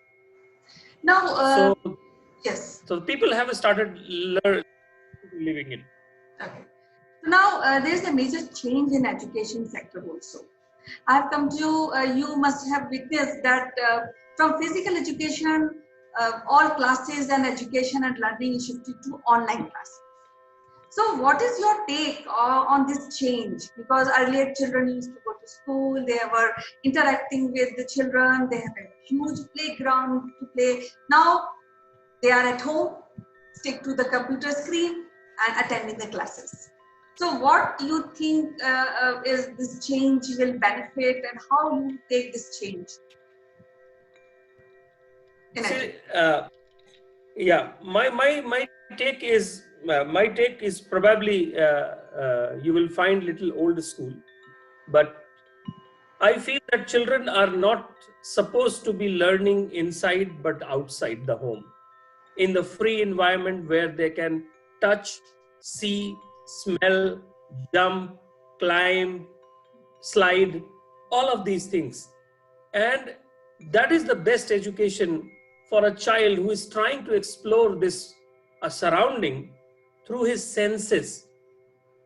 Now, but given this situation right now we are in today, it has been really hard to contain children inside the home. See, adults have so many indulgences: phone, internet, television, talking to people. But children, they are still the raw people, raw energies, raw ideas. They want to go out and explore. Now, the whole problem with this new way of living is that the technology has to cope with it in a very unplanned way. No technology, these online technologies were always there for last at least 7 to 8 years, 10 years we have known. But probably the makers and the developers of those technologies never thought that they will have to rush things towards this pandemic and make it look something, nothing has changed. But yes, I think the online technologies are a good thing. I mean, all the digital transformation budgets that the CIOs of the companies were waiting to do it in 2 years, 3 years, has been done in 90 days. And it has brought something that we have to live with this, and children also have to live with this. Students have to live with this. And in Africa, in South Africa, there is a great tradition of having an online education. In South Africa, there is a university in Johannesburg called University of South Africa, which is UNISA. Now, UNISA has got almost 400,000 students enrolled onto its online platform. Okay. They do it through online tablet, being a mobile, or going to some distant closest learning centers. So in Africa, traveling is expensive, and public transport is very, very less, and not so feasible in terms of the life and lifestyle. So people have to drive cars. Now, if they don't have those driving a car and all those things, the best thing is to do an online study. But my feeling is always that online study gives a teacher closest to the student one-on-one. But then the classroom environment cannot be created or recreated. But it definitely opens up a new door on a laptop, on a mobile phone, on a tablet, on a television, whatnot. So I'm all for it. Okay, so because now we don't have any other outlet also, because children cannot go to school at the moment due to this pandemic. So we have to stick to this online training. So we will be discussing further on this online platform and the school offerings, educational new new inquiries and new innovation which CEOs are doing in this sector. But then I also want to know about your opinion that how further this online training will develop the personality of child. See, as I told you, I think it has to be a blended one. It cannot be completely online anywhere, whether it is distant education. It has to be a blended with a classroom approach. Yes, from 10 years back, online was something that people were not very keen into because they were always thinking, no, classrooms are better. But now when the online is completely into our lives, we are thinking, and students are thinking, children are thinking, no, no, no, no, no. The school life is better, the college life is better. The grass is always the greener on that side. What I think is that they need to coexist. The online and the physical world has to coexist. And how do we make this coexistence happen is something that I can give you with a small example. Let's say you are a tutor and you are teaching somebody online some subject. Now the person is at home, student is at home, you are at your home, and you are tutoring online. And in the given current situation, of course, there cannot be a classroom. But you can always say after 15 minutes or after 1 hour, you can always say, okay, can you now go to your outside of your home, or if you have a garden, go out there and do this activity and show it to me. And technology has made that possible. The person can put the camera at a right angle and he can show you that this is possible. Yeah, probably since he is doing some activity in the garden that is not so clear in terms of the video and the audio, but that we will ask for, almost like a semi-virtual mode. We need some kind of a better hardware and investments in online education as well. So it was nice talking to you, Sitesh. We will extending this topic later next week and discuss more avenues in education. So till next time we meet, you take care. Bye-bye. Thank you. All the best.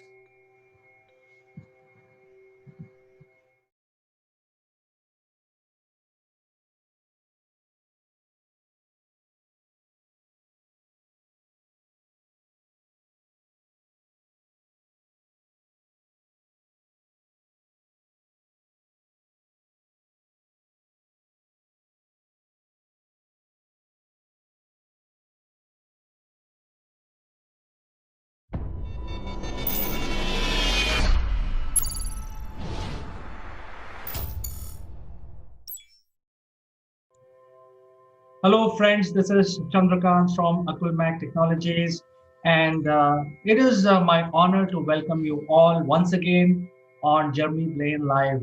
And since the name suggests it's Jeremy Blaine, let me also invite my friend from UK, Mr. Jeremy Blaine. Thank you very much, CK. Great to be back. Yes, Jeremy, as you know that we are discussing about the impact on the business because of this pandemic situation. I think that today we must discuss about the distributed workforce, which has become the new normal nowadays. So, we would like to know how it has changed the way we work today. I think you can just throw a few points from your global experience? Yeah, well, you know what's interesting? I've invented something this year, CK. So you know VUCA, of course, you know, volatile, uncertain, etc., complex and ambiguous. I've invented VUCAD and I've published that, and the D stands for distributed because I think it's that significant in terms of a challenge to organizations to welcome and embrace rather than just handle a more distributed workforce. We've been forced into that this year somewhat. And many organizations have come through that thinking, you know what, wow, actually, we can do very different things. So you have organizations already that practice that. So WordPress, for example, most of us who have a website may have a WordPress background.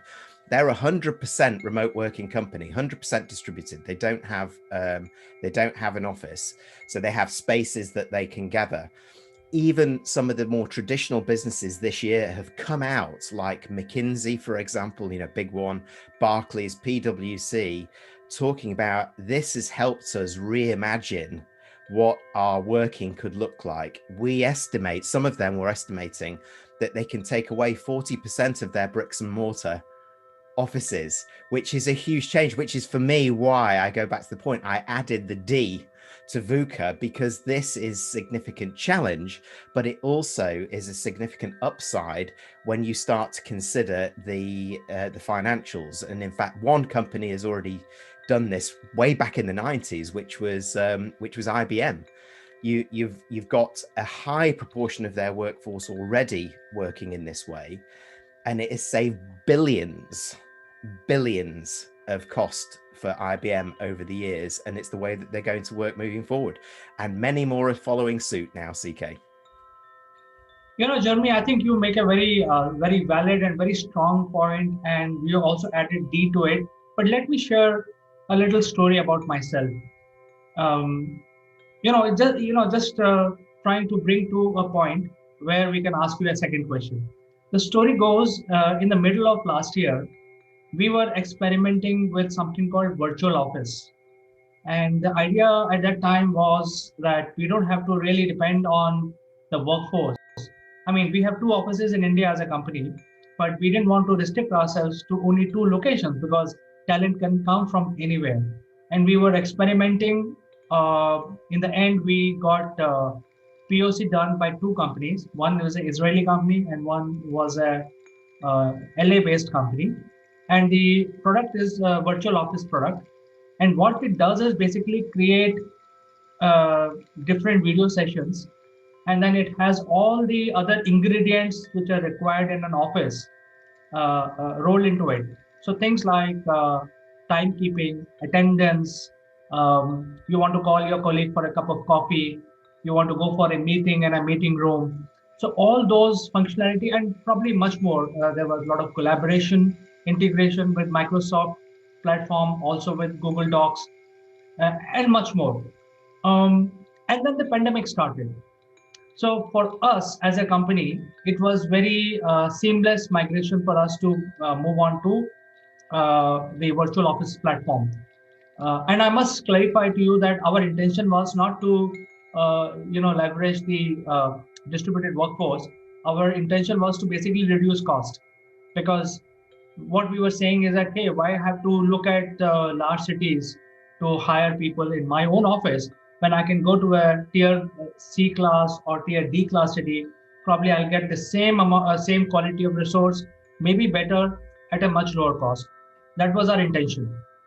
What I see now, and here's the question which I want to ask you, is that,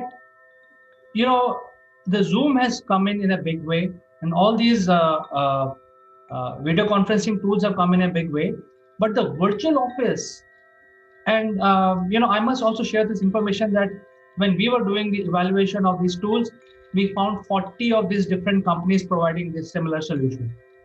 But I'm surprised after a year, not many companies have done anything in the market, even though there is a requirement where the small medium enterprises and startups, you mentioned about the large companies like Google and WordPress, but the smaller companies will have more requirement to move on the virtual platform.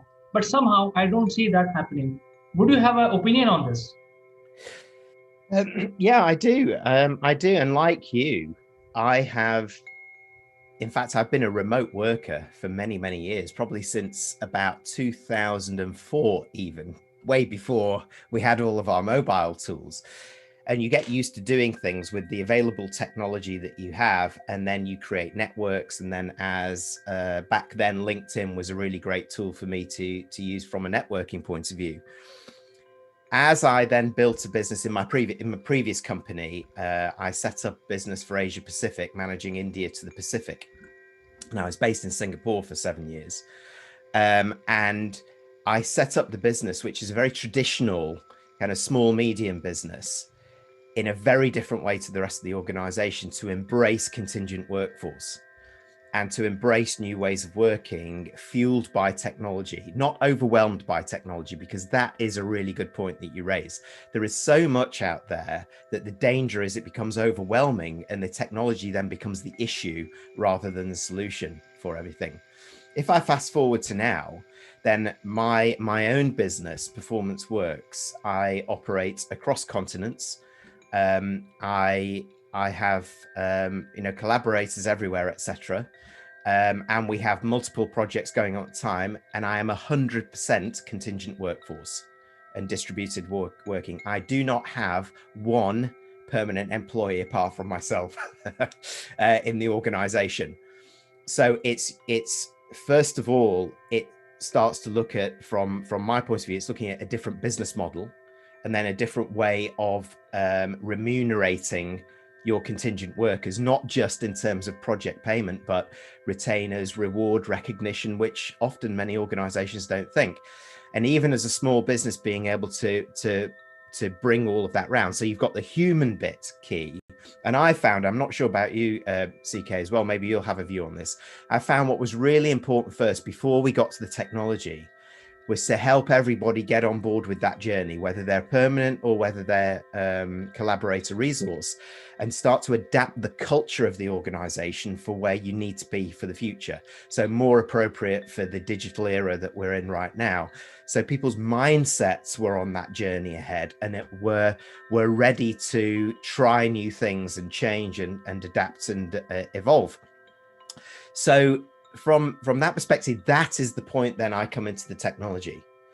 And it's not about technology first, it's about where am I as an organization, as a team, as a need, and then what are the most appropriate technologies to fuel that. One of the problems for many organizations, particularly, as you said, actually many startups that I've experienced and worked with, they go for what I would call the fad and the fashion. So Zoom is in fashion this month, so we'll use Zoom. Or no, Google Meet is a little bit cooler, so we'll use Google Meet, etc. And we'll have all of these tools, and then suddenly nobody knows what to do. So you have to really establish the need and understand what appropriate technology will fuel the type of working that you do collaboratively. It's very interesting you asked this question, because I posted something similar on LinkedIn yesterday, and I had a thread of a conversation through my post with a guy called Dominic about these tools, saying the same, because there's so many. And we both concurred that we both sort of found in a roundabout way that we were using very similar things. So for example, for my team, I'm using two tools. I'm using Slack and I'm using Zoom. And they do exactly as you describe, CK. It's collaborative, it's about communication, it's about spot messaging, it's about project teams and tasks. And I can map in other technologies like Trello, for example, if I'm doing just-in-time task management and maybe moving into project management. But also I can wrap in my Zoom into Slack. I can link the two things together, so that when I'm working with my team, even if they don't have certain one of the apps, they can start to come in on the back of mind. So I think you raise a very important point. I think one of the issues for many organizations is that they've just gone down and they've kind of grabbed a whole lot of technologies and feel one week to the next that one works better than another, and maybe isn't asking the key question: what is our need? What will fuel our organization and enable our people? what will be best for not just the internal, but for the external, and doing it that way. And I think that's really the way to look at it, because the technology is key. The other thing to add in mind, final point, sorry, on this is the fact that bandwidth also is the key. Is what is the most efficient technologies that you can use that that make the most of the bandwidth available, rather than sucking the power out of it. Well, I think the issues related to software and hardware and the network is not really a major issue, although these are the issues, as you rightly mentioned, that we need to consider that if there is a person based out of his home office and we are engaging with him, then obviously he should have the right connectivity. So I think that is given, that if you don't have connectivity, then you're not going to be available for work in a distributed environment. Having said that, there are a lot of social imbalances which has also come in. For example, you are forced to see the living area of your employee. You never got exposed to the living world, and if there are young parents, you can sometimes see babysitting happening during the office environment. So I think that is also a big change which people have to grapple with right now with the distributed workforce. What are the tricks of handling this, especially if you're addressing the entrepreneurs, the CEOs of SMEs and startups? Because inevitably this is going to come up with a distributed workforce. How they should handle this? Yeah, you raise another good point. And the first thing that I would reinforce to everybody watching this is that we're not yet normalized in terms of remote working. You're absolutely right in what you said, is that we've been forced into this year.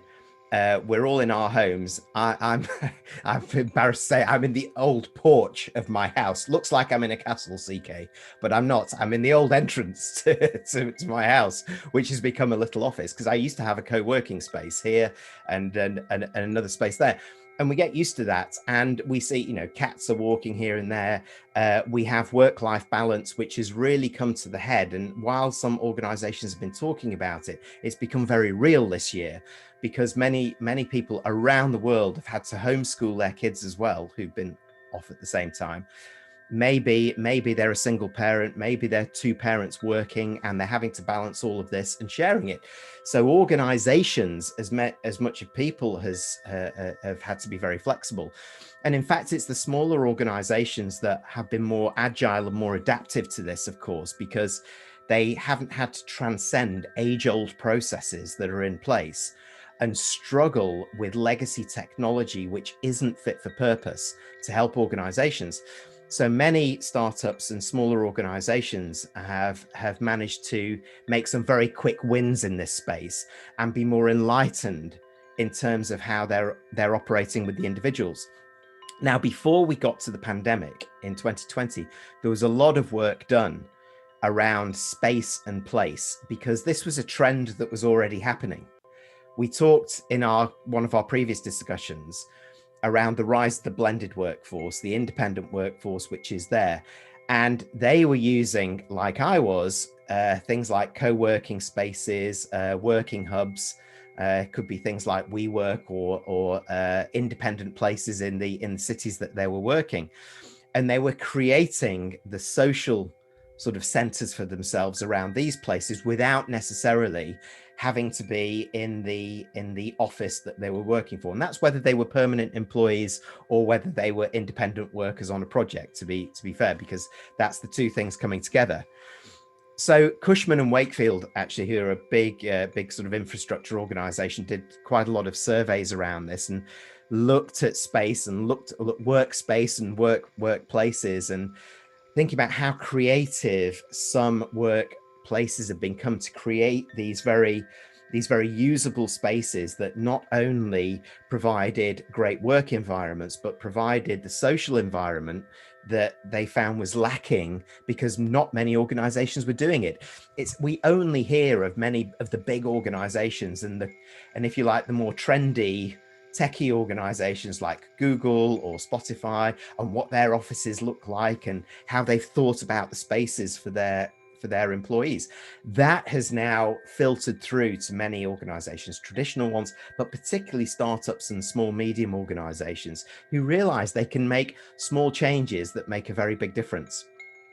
The other thing that has been happening though since the pandemic is, of course, we've all had to move away from our co-working offices or permanent offices. I talked about Spotify, I talked about some other companies. They've already announced that they won't be going back to the office until 2021. Now some saying possibly till mid 2021, but we don't know about the vaccine, all of these kind of things coming into it, but that's what organizations are thinking of. So what they have done also is realize that, as well as this not being normalized and this impacting potentially mental health, physical well-being, they've started to put in more socialized activities in a working day. So they've moved to more asynchronous working. So they've transcended having to replicate what we were doing at the office, which was the danger that many organizations, or the trap that many fell into, by not rethinking how people would work productively at home. So they were able to rip up the existing rule book and say, actually, there are different ways of productive work. There's techniques like the Pomodoro technique. There are things that we know we need to do, but we can be more empowered as individuals to do it as distributed workers. So many have got used to doing that. Many organizations have now come in and started putting more socialized activities in there. Some start with TikTok mornings, which is not everybody's cup of tea, CK, he said as a 53-year-old man.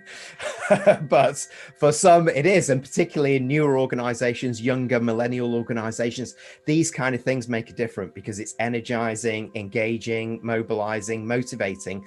And traditional leaders and, potentially leaders like me need to embrace these things because they're really important as part of fueling our more distributed workforce and how we'll go forward.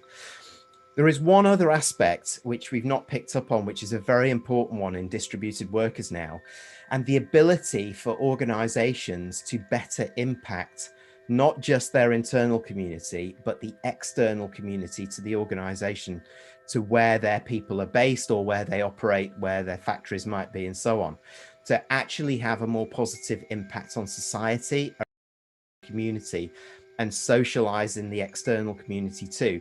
So we can do those things that many are now calling for in this decade ahead, which is purpose-driven leadership and purpose-driven organization. With more dispersed people and distributed workforce, we've got a much greater opportunity to actually contribute to the local community, maybe in small ways to start with, but we can do it, we can contribute it. So we can not only impact the internal community, we can actually now start to look at the external community. So this, for me, offers a massive opportunity in the new distributed workforce, whether or independent, to really reimagine how we operate our organizations, how we build our teams, whether permanent and independent, and how we impact the communities within which we serve. So Jeremy, you mentioned that you have been in the distributed work arena since quite some time, and there are many professionals who work this way for many years. There were, a great business domain which was called co-working, and that was very popular. In fact, large companies, listed companies on NASDAQ got into this space just before the pandemic. So do you have an opinion on this co-working space arena? What is the future of this business? Well, as an advocate, prior to the pandemic, I had a co-working space, and I preferred that through having my own either small office for myself or small office where some of my collaborators could come in as well, because I just bought into the fact that I loved working around people who weren't necessarily in my industry. I could socialize on a different level with, also get creative with, and get new ideas and be constantly learning from how people were organizing. So I really was thoroughly approving from them. and I put a caveat there. We all know what happened with WeWork and the leadership of WeWork and what was happening there. I didn't want to mention the name. I know, but I won't say that because it still exists, of course, as it is now. But the concept actually is key, and I think it will come back. It will come back. So we're doing that virtually at the moment. We're having virtual sort of co-working, and we're still doing what we did in those spaces. We might have small collaborative groups working on projects. We might have small teams based in certain regions and countries. And I also think for organizations, it's no bad thing having your people around other people who can add different points of view and ideas. I think the traditional mentality of that for organizations is, oh no, but they're my competitors, they're going to poach my staff, they're going to take these. But I look at it as it's a learning opportunity. It's personal development that you get every day by just being around different people from different industries with a very different point of view from your own, particularly if you've been in the same industry for a long time. So I do believe that many people in the current way of not normalized distributed working, we're all in our homes or in our little spaces. I'm sensing that people are really craving that social touch again. Yes, we acknowledge that we can do things like this online, but as some of the lockdowns have been released and we've started to meet people for coffee again or got to get back together with people again, we've really enjoyed it. And we are social creatures as human beings.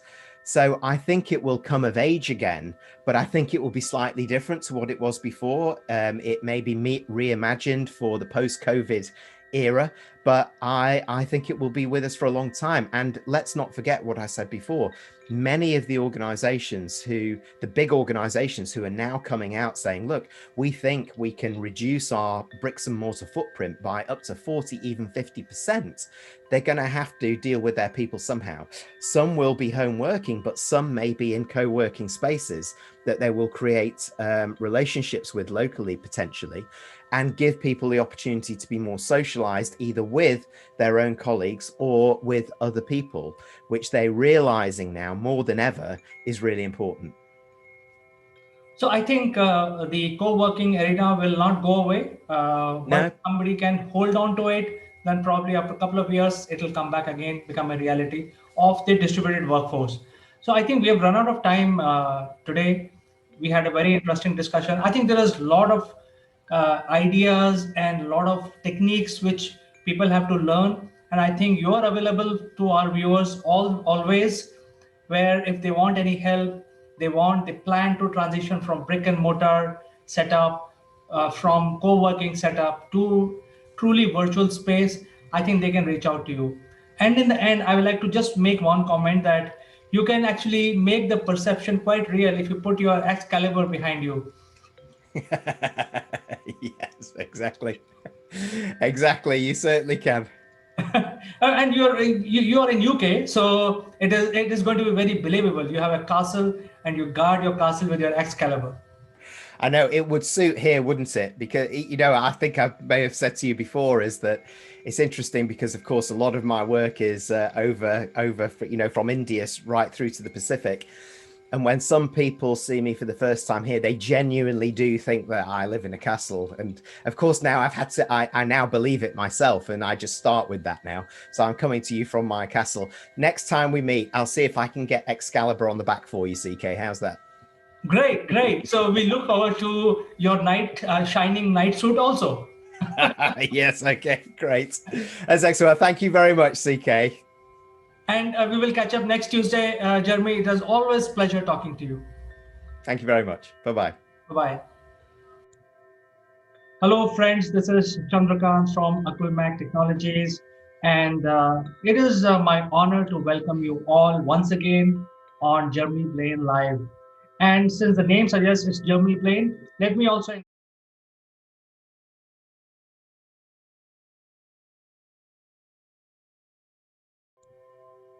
Hello, friends. This is Chandrakant from Akulmach Technology.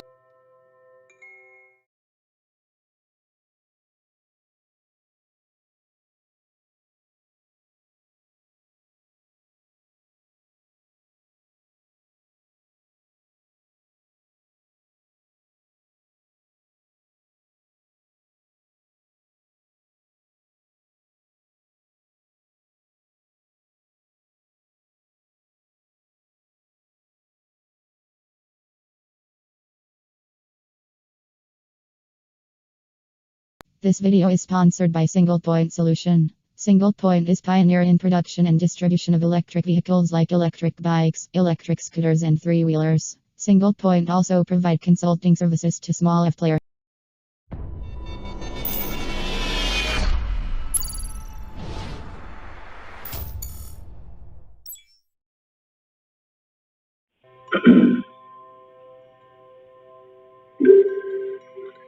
Hello, friends. This is Chandrakant from Akulmach Technologies, and welcome to Top Brass. And in Top Brass session today, which is a Saturday, I thought I'll bring much talked about uh, ISRO next project. So we are already in 2020, and there are many projects which are coming out from ISRO this year, next year, and every year until 2024. So I have compiled a list of all the projects that ISRO is working on, and in 2020 there will be some projects. But before we start, very briefly, I would like to mention that ISRO had a very humble beginning. In the 50s and in the 60s, they didn't even have vehicles of their own. They used to carry the weather balloon rockets in 50s and 60s on bicycles and fire them from Sriharikota. From there, all the technology which ISRO has indigenously developed, and now a lot of advanced projects are coming up in the coming years. So let's start about what are the next projects. So the next project that ISRO is coming out with in 2020, which is called Aditya. Now this is a spacecraft which will go and study the sun.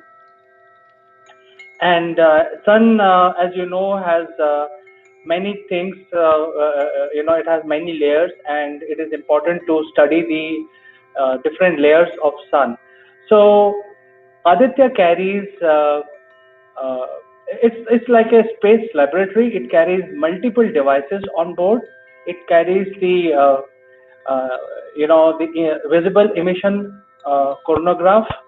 It also carries a ultraviolet imaging telescope. It carries solar wind particle experiment laboratory. Also carries plasma analyzer and solar energy and X-ray spectrometer, and also carries the high energy orbiting X-ray spectrometer. So it is packed with a lot of high-tech measurement devices, and the idea is basically to study. There are hardly any study done, except NASA has done some study, but predominantly all we know about Sun today is because of the research done by NASA, and they had sent some of their probes. So India became one of the elite company to do research on sun. And as you know, it's still a mystery that why the corona, which is a visible part of the sun, is so hot and so bright. Although the surface of the sun is not very hot, it is something like 5 to 6,000 centigrade, whereas the temperature in plasma, which is the atmosphere outside the surface of the sun, the temperature can go up to millions of dollars. So I think it's a big mystery, and Aditya will help us solve this mystery. This spacecraft is going to be launched in 2020, so I think all eyes in the sky this year to see Aditya being fired from Sriharikota. Moving on, in 2022, a joint project between ISRO and NASA. It's called NISAR. It's basically N stands for NASA, I stands for ISRO, and SAR project. What are the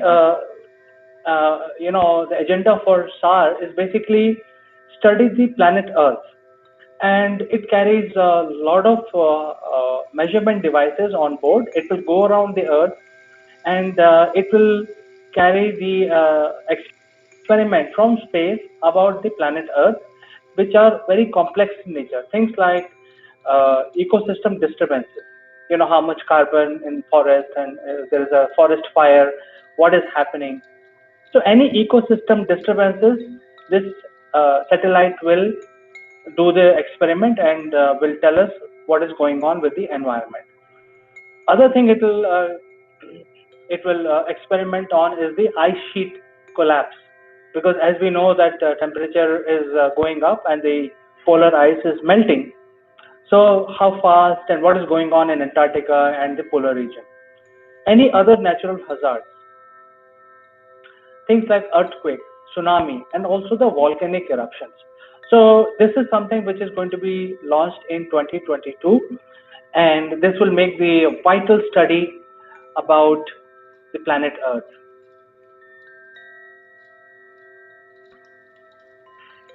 And again in 2022, the spacecraft which is very exciting, it's called Gaganyaan. As you know, Gagan stands for the sky and Yan stands for the craft. So this is, as the name suggests, this is a manned mission to space, and it will carry three Indian space travelers to space. So we don't know whether they are going to be called astronauts or we will have some other name.